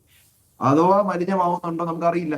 അപ്പൊ അങ്ങനെയാണെങ്കിൽ തിളപ്പിച്ച് വെള്ളം കുടിക്കുക. തിളപ്പിച്ച് വെള്ളം കുടിക്കുക എന്ന് പറഞ്ഞാൽ 3 മിനിറ്റെങ്കിലും വെട്ടിത്തിളച്ച വെള്ളം കുറച്ചു നേരം വെട്ടിത്തിളച്ചതിന് ശേഷം വേണം നമ്മൾ ആറാനായിട്ട് കൊടുക്കേണ്ടത്. അതിന്റെ അകത്ത് പോയി തണുത്ത വെള്ളം കോരി ഒഴിക്കരുത്. ആ തിളപ്പിച്ച വെള്ളം ആറിയതിനു ശേഷം എത്ര വേണമെങ്കിലും കുടിക്കാം, കുഴപ്പമില്ല. അപ്പൊ അങ്ങനെ നമുക്ക് കുറെ അസുഖങ്ങളെ തടയാനായിട്ട് പറ്റും. വൃത്തിഹീനമായിട്ട് ഉണ്ടാക്കുന്ന റെസ്റ്റോറന്റിൽ നിന്ന് ആഹാരം കഴിക്കാതിരിക്കുക. ഉറപ്പുവരുത്തുക നിങ്ങൾ കഴിക്കുന്ന ആഹാരങ്ങൾ പ്രോപ്പറായിട്ട് പാകം ചെയ്തതാണ്, അധികം നേരം സമയമായിട്ടില്ല എന്നുള്ളത് ഉറപ്പുവരുത്തുക. ഇനി വീടിന് ചുറ്റും നിങ്ങൾ നോക്കുന്ന സമയത്ത് ഈ ചിരട്ടകളിലും അതുപോലെ ചെറിയ ചെറിയ മൺപാത്രങ്ങളിലും നമ്മുടെ ചെടിച്ചട്ടികളിലൊക്കെ വെള്ളം കെട്ടിക്കിടക്കുന്നുണ്ടോ നോക്കുക. അതുണ്ടെങ്കിൽ അത് മറിച്ച് കളഞ്ഞ് അവിടെ കുറച്ച് ബ്ലീച്ചിങ് പൗഡർ തളിക്കുക. അങ്ങനെ വന്നാൽ ആ ഭാഗത്ത് കൊതുകുകൾ ഉണ്ടാവില്ല. ഡെങ്കിപ്പനി, ചിക്കൻ ഗുനിയ പോലുള്ള അസുഖങ്ങൾ തടയാനായിട്ട് പറ്റും. അപ്പം ഏകദേശം നമ്മൾ തന്നെ ശ്രമിച്ചു കഴിഞ്ഞാൽ ഇത്തരത്തിലുള്ള അസുഖങ്ങൾ മാക്സിമം പ്രൊട്ടക്ട് ചെയ്യാനായിട്ട് കഴിയും. ഇപ്പൊ ഈ നിപ്പയാണെങ്കിൽ വളരെ വല്ലപ്പോഴും വരുന്ന അസുഖമാണെങ്കിൽ പോലും വളരെ ഹൈ മോർട്ടാലിറ്റി റേറ്റ് ഉള്ളത് കൊണ്ടാണ് നമ്മൾ വീണ്ടും വീണ്ടും ഈ പഴങ്ങളുടെ കാര്യങ്ങളും മറ്റു കാര്യങ്ങളും സംസാരിക്കുന്നത്. അത്തരം കാര്യങ്ങൾ ശ്രദ്ധിച്ചു കഴിഞ്ഞാൽ വീണ്ടും നമുക്ക് നിപ്പ കൺട്രോൾ ചെയ്യാനായിട്ട് പറ്റും. അപ്പൊ ഞാൻ നേരത്തെ പറഞ്ഞ ഒരു 5-6 കാര്യങ്ങൾ ശ്രദ്ധിച്ചു കഴിഞ്ഞാൽ ഈ പറയുന്ന ഒരു പകർച്ചവ്യാധികൾ കേരളം കീഴടക്കാതിരിക്കാൻ വേണ്ടി നമുക്ക് സഹായിക്കാനായിട്ട് കഴിയും. ശരി, വളരെ നന്ദി ഡോക്ടർ. എന്തായാലും വിശദമായ വിവരങ്ങൾക്ക്. നിപ്പയുടെ ഒരു സാഹചര്യത്തിൽ ആശങ്ക സാധാരണക്കാർക്കുണ്ടാകും. അതിന് വലിയൊരു വിശദാംശങ്ങൾ ഞങ്ങൾക്ക് എന്തൊക്കെ ശ്രദ്ധിക്കണം, ഏതൊക്കെ ജാഗ്രത പുലർത്തണം എന്ന കാര്യങ്ങൾ വളരെ വ്യക്തമായി പറഞ്ഞു തന്നതിന് വളരെ നന്ദി ഡോക്ടർ ഡാനി സലീം. ഇടവേളയാണ്. ഇടവേളയ്ക്ക് ശേഷം നമുക്ക് മറ്റു വാർത്തകൾ നോക്കണം. വളരെ വേഗം ചെറിയ ഇടവേള.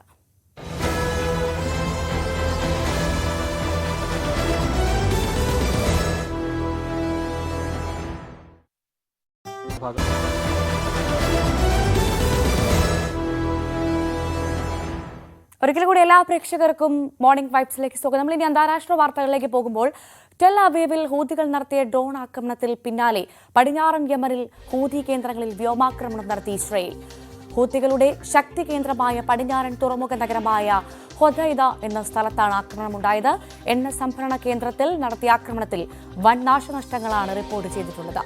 ഇന്റർനാഷണൽ ഡെസ്കിൽ നിന്നും കൃഷ്ണേന്ദു നായർ വിശദാംശങ്ങളുമായി ചേർന്നു.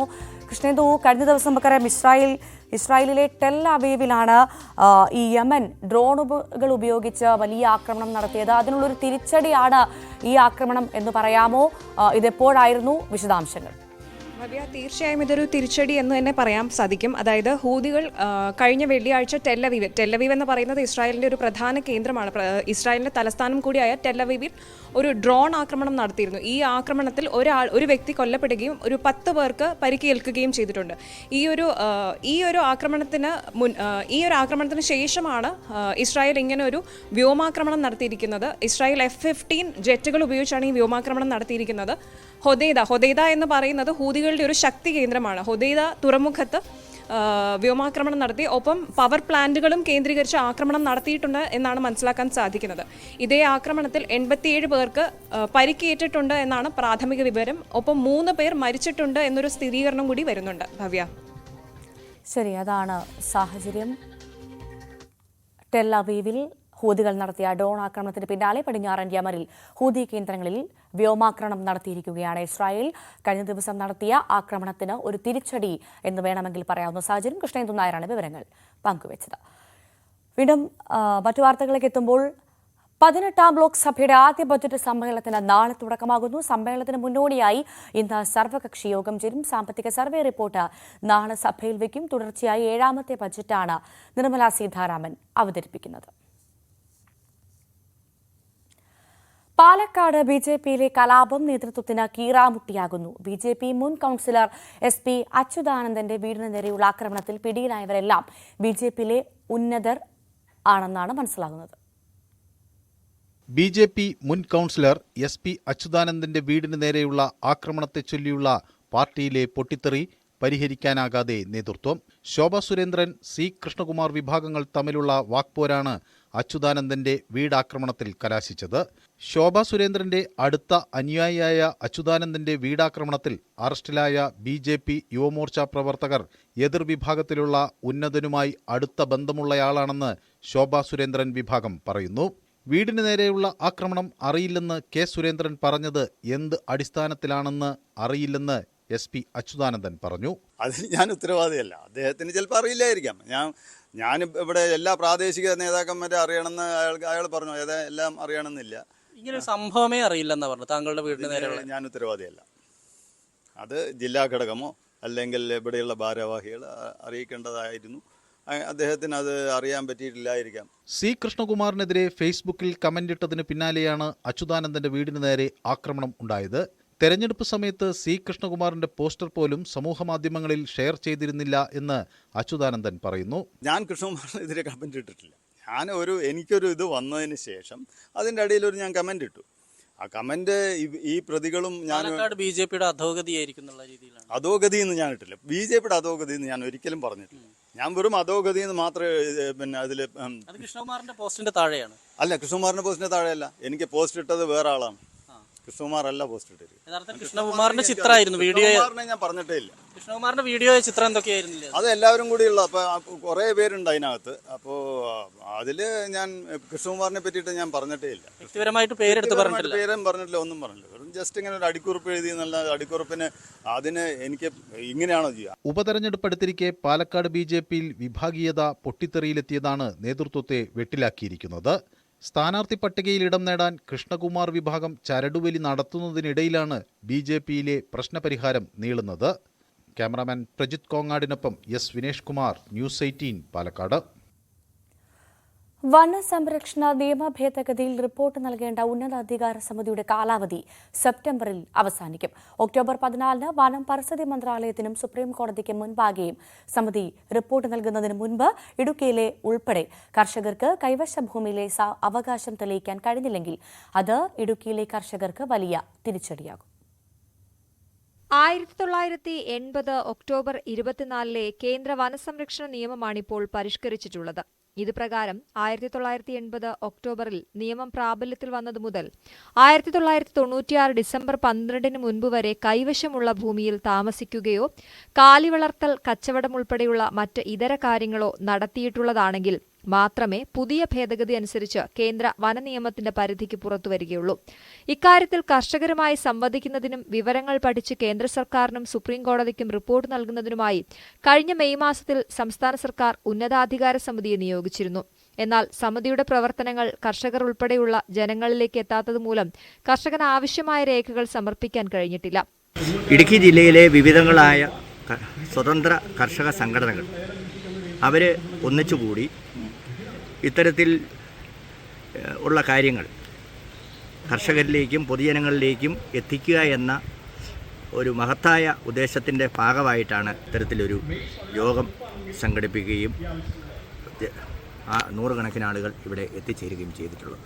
ഒക്ടോബർ 14 സമിതി റിപ്പോർട്ട് കേന്ദ്ര സർക്കാരിനും സുപ്രീംകോടതിക്കും സമർപ്പിക്കുന്നതിന് മുൻപ് ഓരോരുത്തർക്കും ഭൂമിയിലുള്ള ഉടമസ്ഥാവകാശം തെളിയിക്കാൻ കഴിഞ്ഞില്ലെങ്കിൽ ഇടുക്കിയിലെ 10,000-കണക്കിന് കർഷകർക്ക് വലിയ തിരിച്ചടിയാകും. ജനങ്ങൾക്ക് ഇക്കാര്യത്തിൽ അവബോധം നൽകുന്നതിനായി ഇടുക്കി കാഞ്ചിയാറിൽ കർഷക സംഘടനകളുടെയും ഭൂസംരക്ഷണ പ്രവർത്തകരുടെയും നേതൃത്വത്തിൽ പ്രത്യേക യോഗം ചേർന്നു. സർക്കാരും വനം വകുപ്പും അത്തരത്തിലുള്ള ഉത്തരവാദിത്തപ്പെട്ട രാഷ്ട്രീയ പാർട്ടികളും എല്ലാം ഏറ്റെടുത്ത് ചെയ്യേണ്ട ഒരു പ്രവൃത്തി അവർ മനഃപൂർവമോ അല്ലാതെയോ ഇത് ജനങ്ങളിൽ നിന്നും മറച്ചു വയ്ക്കപ്പെട്ടിട്ടുള്ള സാഹചര്യത്തിലാണ് ഈ കർഷക കൂട്ടായ്മകൾ ഉണർന്ന് പ്രവർത്തിക്കുവാനും ഇത്തരത്തിൽ ജനങ്ങളിലേക്ക് ഇത്തരത്തിലൊരു ഉന്നതാധികാര സമിതി ഉണ്ട് എന്നും അതിലൂടെ കൃഷിക്കാർക്ക് അവരുടെ ഭൂമി അവരുടേതായി മാറ്റാൻ കഴിയുന്ന സാഹചര്യം ഉണ്ട് എന്നും ഞങ്ങൾ അറിയിക്കാനിടയായിട്ടുണ്ട്. സമിതിയുടെ കാലാവധി തീരുന്നതിന് മുൻപ് തന്നെ ഉടമസ്ഥാവകാശം സംബന്ധിച്ചുള്ള രേഖകൾ ഉന്നതാധികാര സമിതിക്ക് മുൻപാകെ സമർപ്പിക്കാനാണ് കർഷക സംഘടനകളുടെ തീരുമാനം. ന്യൂസ് 18 ഇടുക്കി. അറ്റകുറ്റപ്പണികൾക്കായി തേവര കുണ്ടന്നൂർ പാലം അടച്ചു. ഇന്നലെ രാത്രി 10 മണിയോടെയാണ് പാലം അടച്ചത്. അറ്റകുറ്റപ്പണികൾക്ക് ശേഷം ചൊവ്വാഴ്ച രാവിലെ 8 മണിക്ക് പാലം ഗതാഗതത്തിന് തുറന്നുകൊടുക്കും. മഴയെ തുടർന്ന് നേരത്തെ 2 തവണ അറ്റകുറ്റപ്പണി മാറ്റിവെച്ചിരുന്നു. നവമി ദിനേശ് ചേരുന്നു കൊച്ചിയിൽ നിന്നും വിവരങ്ങളുമായി. Navami, good morning. ഈ യാത്രക്കാരുടെ നടു ഒടിച്ചൊരു പാലമാണ് ഈ തേവര കുണ്ടന്നൂർ പാലം. എന്തായാലും ഇതിനു മുൻപ് പാലം അറ്റകുറ്റപ്പണികൾക്കായി അടയ്ക്കാനുള്ള ശ്രമം നടത്തിയിരുന്നു. പക്ഷേ അതും പൂർണ്ണമായില്ല. മഴയെ തുടർന്ന് 2 തവണയും അറ്റകുറ്റപ്പണികൾ മാറ്റിവെക്കുകയായിരുന്നു. എന്തായാലും പാലം അടയ്ക്കാനുള്ള തീരുമാനത്തിലേക്ക് എത്തിയല്ലേ?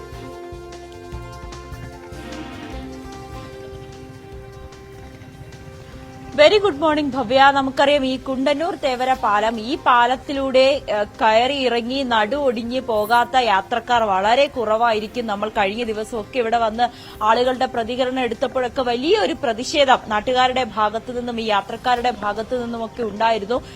വർഷങ്ങളായി ഇവർ പറയുന്ന പരാതികളാണ് ഈ ഒരു പാലം ഒന്ന് ശരിയാക്കി കൊടുക്കുക. കാരണം ഒരു സമാധാനത്തോടെ ഈ പാലത്തിൽ കൂടി പോകാൻ കഴിയില്ല. മറ്റൊന്ന്, ഇതിയുടെ ഒരു ഗതാഗത കുരുക്കാണ്. ഈ ഓഫീസ് ടൈമിലും സ്കൂൾ ടൈമിലും ഒക്കെ മണിക്കൂറുകളോളം ഈ പാലത്തിൽ കിടന്നു വേണം അപ്പുറത്തേക്ക് എത്തുന്നതിന് വേണ്ടിയിട്ട്. എന്തായാലും ആ പ്രശ്നങ്ങൾക്കെല്ലാം ഒടുവിൽ പരിഹാരമാകുകയാണ്. ഇന്നലെ രാത്രി 10 മണിയോടെയാണ് ഈ പാലം അടച്ചിരിക്കുന്നത്. നമുക്കറിയാം, നമുക്ക് ഈ ദൃശ്യങ്ങൾ കാണാം. ഇവിടെ റോഡ് ക്ലോസ്ഡ് എന്ന ബോർഡൊക്കെ PWD വെച്ചിട്ടുണ്ട്. ഇനി പണികൾ ആരംഭിച്ചു തുടങ്ങി. ഇന്നലെ രാത്രി 10 മണിക്കാണ് ഇത് അടച്ചത്.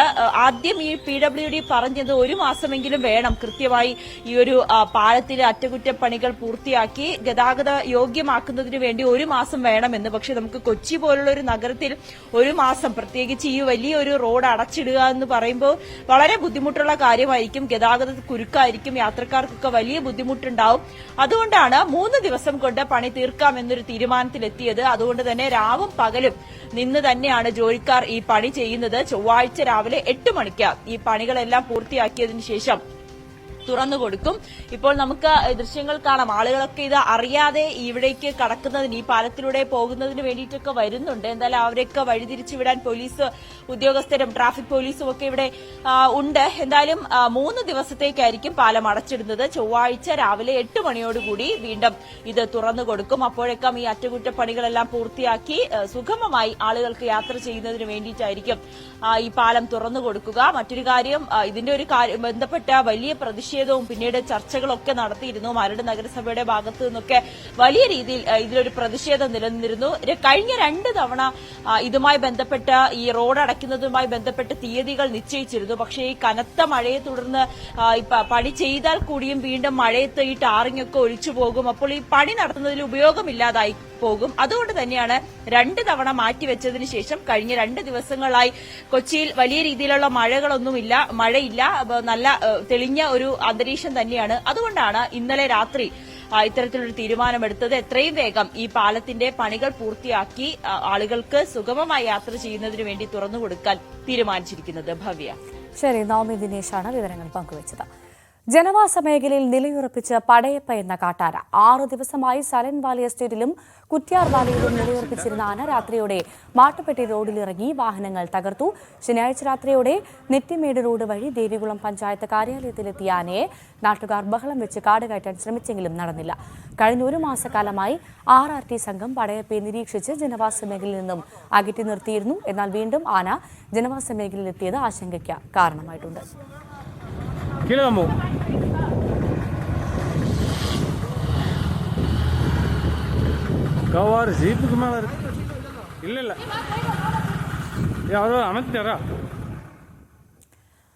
മഴ കനത്തതോടെ കൊല്ലം പുനലൂർ വെട്ടിപ്പുഴ ജലധാര റോഡിലെ യാത്ര ദുഷ്കരമായി. റോഡ് സഞ്ചാരയോഗ്യമാക്കാത്തതിൽ പ്രതിഷേധവുമായി നാട്ടുകാർ രംഗത്തെത്തി. വർഷങ്ങളായി റോഡിന്റെ സ്ഥിതി ഇതാണ്. കോൺക്രീറ്റും ടാറും ചേർന്ന് 3 കിലോമീറ്റർ റോഡിന്റെ ഭൂരിഭാഗവും തകർന്ന അവസ്ഥയിലാണ്. റോഡിൽ രൂപപ്പെട്ട വലിയ കുഴികളും വഴിവിളക്കില്ലാത്തതും അപകടങ്ങളുടെ ആക്കം കൂട്ടുകയാണ്. അവസ്ഥ ഇതുപോലെ വണ്ടി പോകുമ്പോ ചടാപടാന്ന് കേൾക്കുക. ഞങ്ങൾ ആരോട് പറയാനോ എന്തോ പറയാനാ. ഇങ്ങനെ വെള്ളവും കെട്ടിക്കിടക്കുക. ഇപ്പുറത്തെ സൈഡ് പറ്റുപോയി, അപ്പുറത്തെ സൈഡ് അങ്ങനെ. നമ്മൾ വെട്ടം പോലും ഇല്ല, ആ പോസ്റ്റ് വെട്ടം പോലും ഇല്ല. റോഡിന്റെ ഒരു വശത്തുള്ള തോടിന്റെ മിക്കയിടങ്ങളും ഇടിഞ്ഞു. ഈ വെട്ടിപ്പുഴ ജലധാര റോഡാണത്. ശ്രീ കരിക്കത്തിൽ പ്രസേനൻ കൗൺസിലറായിരിക്കുന്ന കാലത്ത് ഇതിൻ്റെ പണി ആരംഭിച്ച് അത് പൂർത്തീകരിക്കുകയും ചെയ്തതാണ്. പക്ഷേ ഇന്നിപ്പം വെട്ടിപ്പുഴ നിന്നൊരു ഓട്ടോറിക്ഷ വിളിച്ചാൽ തലയാംകുളം വഴി കലങ്കൻ മുകളിലേക്കോ പിന്നെ കാട്ടുകുണ്ട ജംഗ്ഷനിലേക്കോ ഓട്ടോറിക്ഷ വരാത്ത, ഒരു വാഹനവും വരാത്ത, 2 വീലർ പോലും പോകാനൊക്കാത്തൊരവസ്ഥയാണ്. ഫോറസ്റ്റ് റോഡിലേക്ക് പോകുന്ന അങ്കനവാടി സ്ഥിതി ചെയ്യുന്നതിൻ്റെയും ആ ഭാഗത്തായിട്ട് അഗാധമായ ഒരു കുഴിയുണ്ട്. കുഴിയെന്ന് പറഞ്ഞാൽ സ്കൂൾ ബസ്സുകൾ, നിരവധി സ്കൂൾ ബസ്സുകൾ ഈ വെട്ടിപ്പുഴ ജലധാര റോഡ് വഴിയാണ് കടന്നു പോകുന്നത്. ആ വണ്ടികളൊക്കെ പോകുമ്പോൾ നമുക്ക് കണ്ടാൽ ഭയാനകമായി തോന്നും. ആ ബസ്സിൻ്റെ 2 വീലും ഒരുമാതിരി ഉയർന്ന് നിൽക്കുന്ന രീതിയിലാണ്. 100 കണക്കിന് കുടുംബങ്ങൾ താമസിക്കുന്ന പ്രദേശത്ത് ഓട്ടോറിക്ഷ പോലും സർവീസ് നടത്തില്ലെന്ന് നാട്ടുകാർ പരാതിപ്പെടുന്നു. വലിയ കുഴികളിൽ വെള്ളം നിറഞ്ഞിരിക്കുന്നതിനാൽ കാൽനടയും പ്രയാസമാണ്. റോഡിലെ കുഴികളിൽ വീണ് ഇരുചക്ര യാത്രക്കാർക്ക് അപകടം പറ്റുന്നത് പതിവായി.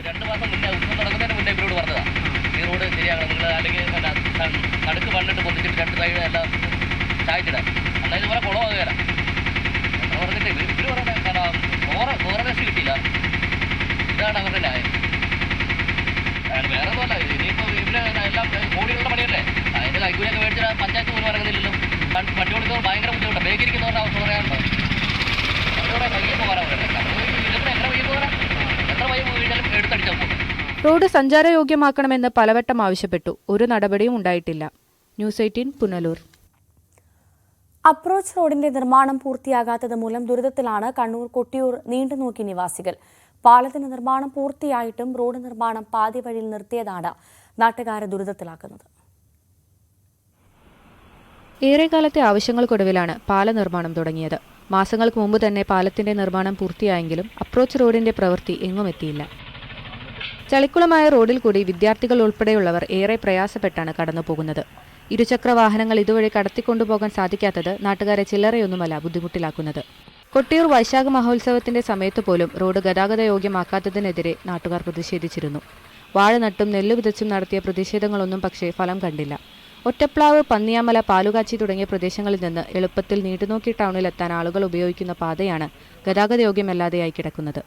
ന്യൂസ് 18 ഇരിട്ടി.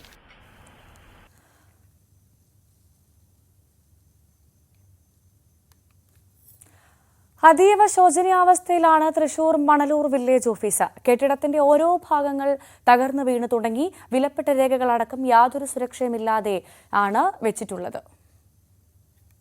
ഇതാണ് മണലൂരിലെ വില്ലേജ് ഓഫീസിന്റെ അവസ്ഥ. ഇവിടെ സുരക്ഷയില്ലാതെ കൂട്ടിയിട്ടിരിക്കുന്ന വിലപ്പെട്ട രേഖകളെല്ലാം നാശത്തിന്റെ വക്കിലാണ്. ചിതലരിച്ച് അടർന്നു വീണു തുടങ്ങിയ കെട്ടിടത്തിൽ ഭീതിയോടെ ജോലിയെടുക്കുന്നത് 3 ഉദ്യോഗസ്ഥരാണ്. എല്ലാം സ്മാർട്ടായ ഇക്കാലത്ത് ഇങ്ങനെയൊരു വില്ലേജ് ഓഫീസ് വകുപ്പിന് തന്നെ നാണക്കേടാണ്. ഇഴജന്തുക്കൾ സ്ഥിരമായി എത്തുന്നു. റെക്കോർഡ് റൂമിൽ ഉദ്യോഗസ്ഥർ പലവട്ടം പാമ്പുകളെ കണ്ടെത്തി. രേഖകൾ മിക്കതും അലസമായി കൂട്ടിയിട്ടിരിക്കുകയാണ്. ഇവിടെയുള്ള ജനങ്ങളുടെ ആവശ്യമായിട്ടുള്ള രേഖകൾ സൂക്ഷിക്കാൻ പോലും കൃത്യമായിട്ടുള്ള റെക്കോർഡ് റൂമില്ല. ഏകദേശം ഒരു കാലിത്തൊഴുത്ത് പോലെയാണ് ഇവിടെയുള്ള റെക്കോർഡ് റൂം കിടക്കുന്നത്. ഇവിടെ ഉദ്യോഗസ്ഥർക്ക് ആവശ്യമായിട്ടുള്ള കമ്പ്യൂട്ടർ, ലാപ്ടോപ്പ് എന്നിവ സൂക്ഷിക്കാനുള്ള അടിസ്ഥാന സൗകര്യങ്ങളോ ഒരു ഷെൽഫ് പോലും നമ്മുടെ ഉന്നത ഉദ്യോഗസ്ഥന്മാരോ തഹസിൽദാരോ റവന്യൂ അധികാരികൾ നൽകിയിട്ടില്ല. ജീവനക്കാർക്ക് ഇതിനകത്തേക്ക് കയറാൻ തന്നെ ഭയമാണ്. മുറികളുടെ വാതിലുകൾ പലതും കാലപ്പഴക്കം കൊണ്ട് തകർന്നു വീണു. ചിലത് അഴിച്ചുവെച്ചു. വില്ലേജ് ഓഫീസിന്റെ പരിസരത്തെ സ്ഥിതിയും വ്യത്യസ്തമല്ല. പറമ്പിലെ കിണർ മലിനമാണ്.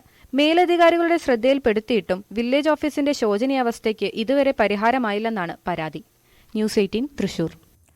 ആതുര സേവനത്തോടൊപ്പം ഫോട്ടോഗ്രാഫി, ശില്പ, ചിത്രകലയ്ക്ക് വേണ്ടി ജീവിതം സമർപ്പിച്ച ഡോക്ടർ ഉണ്ണികൃഷ്ണൻ പുണിക്കലിന്റെ പുതിയ സംരംഭമായ art museum of love Thrissur കൊടകരയിൽ പൊതുജനങ്ങൾക്കായി തുറന്നു.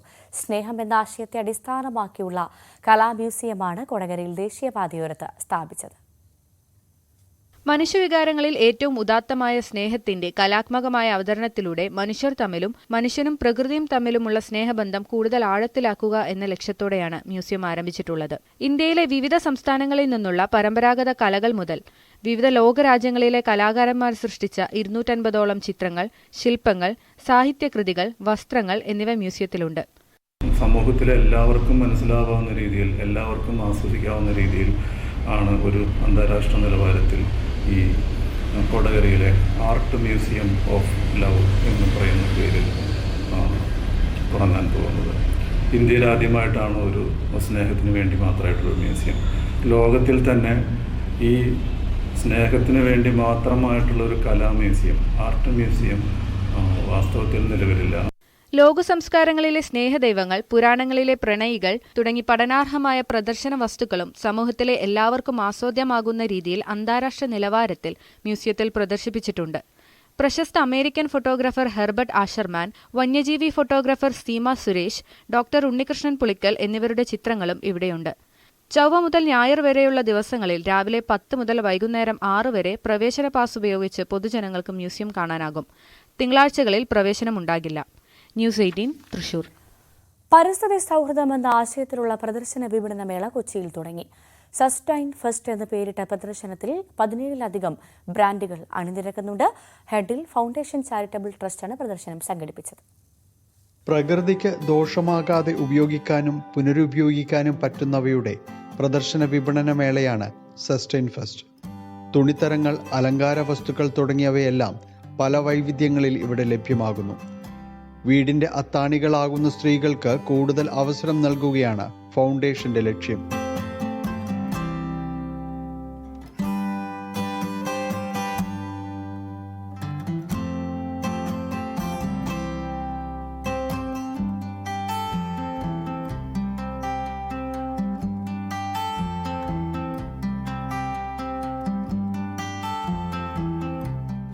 വെൽഫെയറിന് വേണ്ടിയിട്ട് വർക്ക് ചെയ്യാണ്. നമ്മൾ ആക്ച്വലി കുറേ പുതിയ ആൾക്കാരെ ഇതിലേക്ക് കൊണ്ടുവന്ന് അവർക്ക് ഫ്രീ ആയിട്ട് വിമൻ ട്രെയിനേഴ്സ് ഉണ്ട്. ഇപ്പോൾ അവർ ട്രെയിൻ ചെയ്തിട്ട് അവർക്കിപ്പം ജോലി അവിടെ നമ്മൾ റെഡിയാക്കി കൊടുക്കുകയാണ്. IIHT കണ്ണൂരാണ് നമ്മളെ സപ്പോർട്ട് ചെയ്യുന്നത്. നമ്മളുടെ ഒരു ഭാഗമാണ് ഈ സസ്റ്റൈൻ ഫെസ്റ്റ് നമ്മളാണ് ഓർഗനൈസ് ചെയ്തിരിക്കുന്നത്. ഇത് ഫസ്റ്റ് എക്സിബിഷനാണ്. ഇതൊരു ഇയർലി എക്സിബിഷനാണ്. പ്രകൃതിയോട് ഇണങ്ങുന്ന വസ്തുക്കളെക്കുറിച്ച് ജനങ്ങൾക്ക് അവബോധം വർദ്ധിച്ചിട്ടുണ്ടെന്നും സംഘാടകർ പറയുന്നു.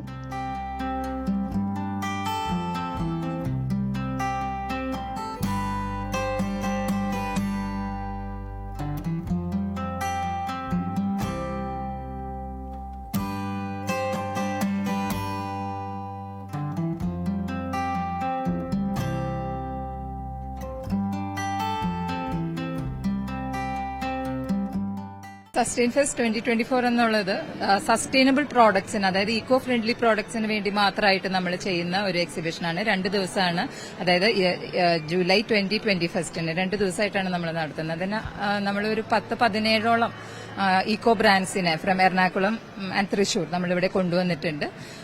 സസ്റ്റൈനബിലിറ്റി എന്നുള്ള കൺസെപ്റ്റ് ജനങ്ങളിലേക്ക് എത്തിക്കുകയും അത് വഴി ഈ ഇത്രയും ബ്രാൻഡ്സ് നമ്മളുടെ ചുറ്റുമുണ്ടെന്ന് ആൾക്കാരെ അറിയിക്കുകയും കൂടി വേണ്ടിയിട്ടാണ് നമ്മൾ ഈ പ്രോഗ്രാം ചെയ്യുന്നത്. മാത്രമല്ല ഇതിൽ നിന്ന് കിട്ടുന്ന ആ ഒരു എമൗണ്ട് മുഴുവൻ ഒരു മെന്റൽ ഹെൽത്ത് ഓർഫനേജിലേക്കാണ് നമ്മൾ ചാരിറ്റി ആയിട്ട് കൊടുക്കുന്നത്.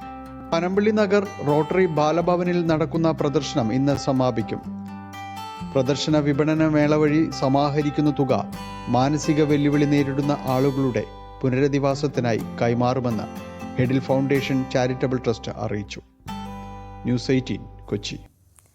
ഞങ്ങളുടെ ന്യൂസ് 18 കുടുംബത്തിന് സന്തോഷമുള്ളൊരു വാർത്തയിലേക്കാണ്. മഹാത്മാഗാന്ധി സാംസ്കാരിക സമിതി ഏർപ്പെടുത്തിയ മഹാത്മാ ദൃശ്യമാധ്യമ പുരസ്കാരം ഞങ്ങളുടെ ക്യാമറമാൻ ഷിജു ചവറയ്ക്കാണ്. 23-ന് വൈകിട്ട് കൊല്ലം പ്രസ് ക്ലബിൽ നടക്കുന്ന ചടങ്ങിൽ ചാണ്ടി ഉമ്മൻ MLA പുരസ്കാരം സമ്മാനിക്കും.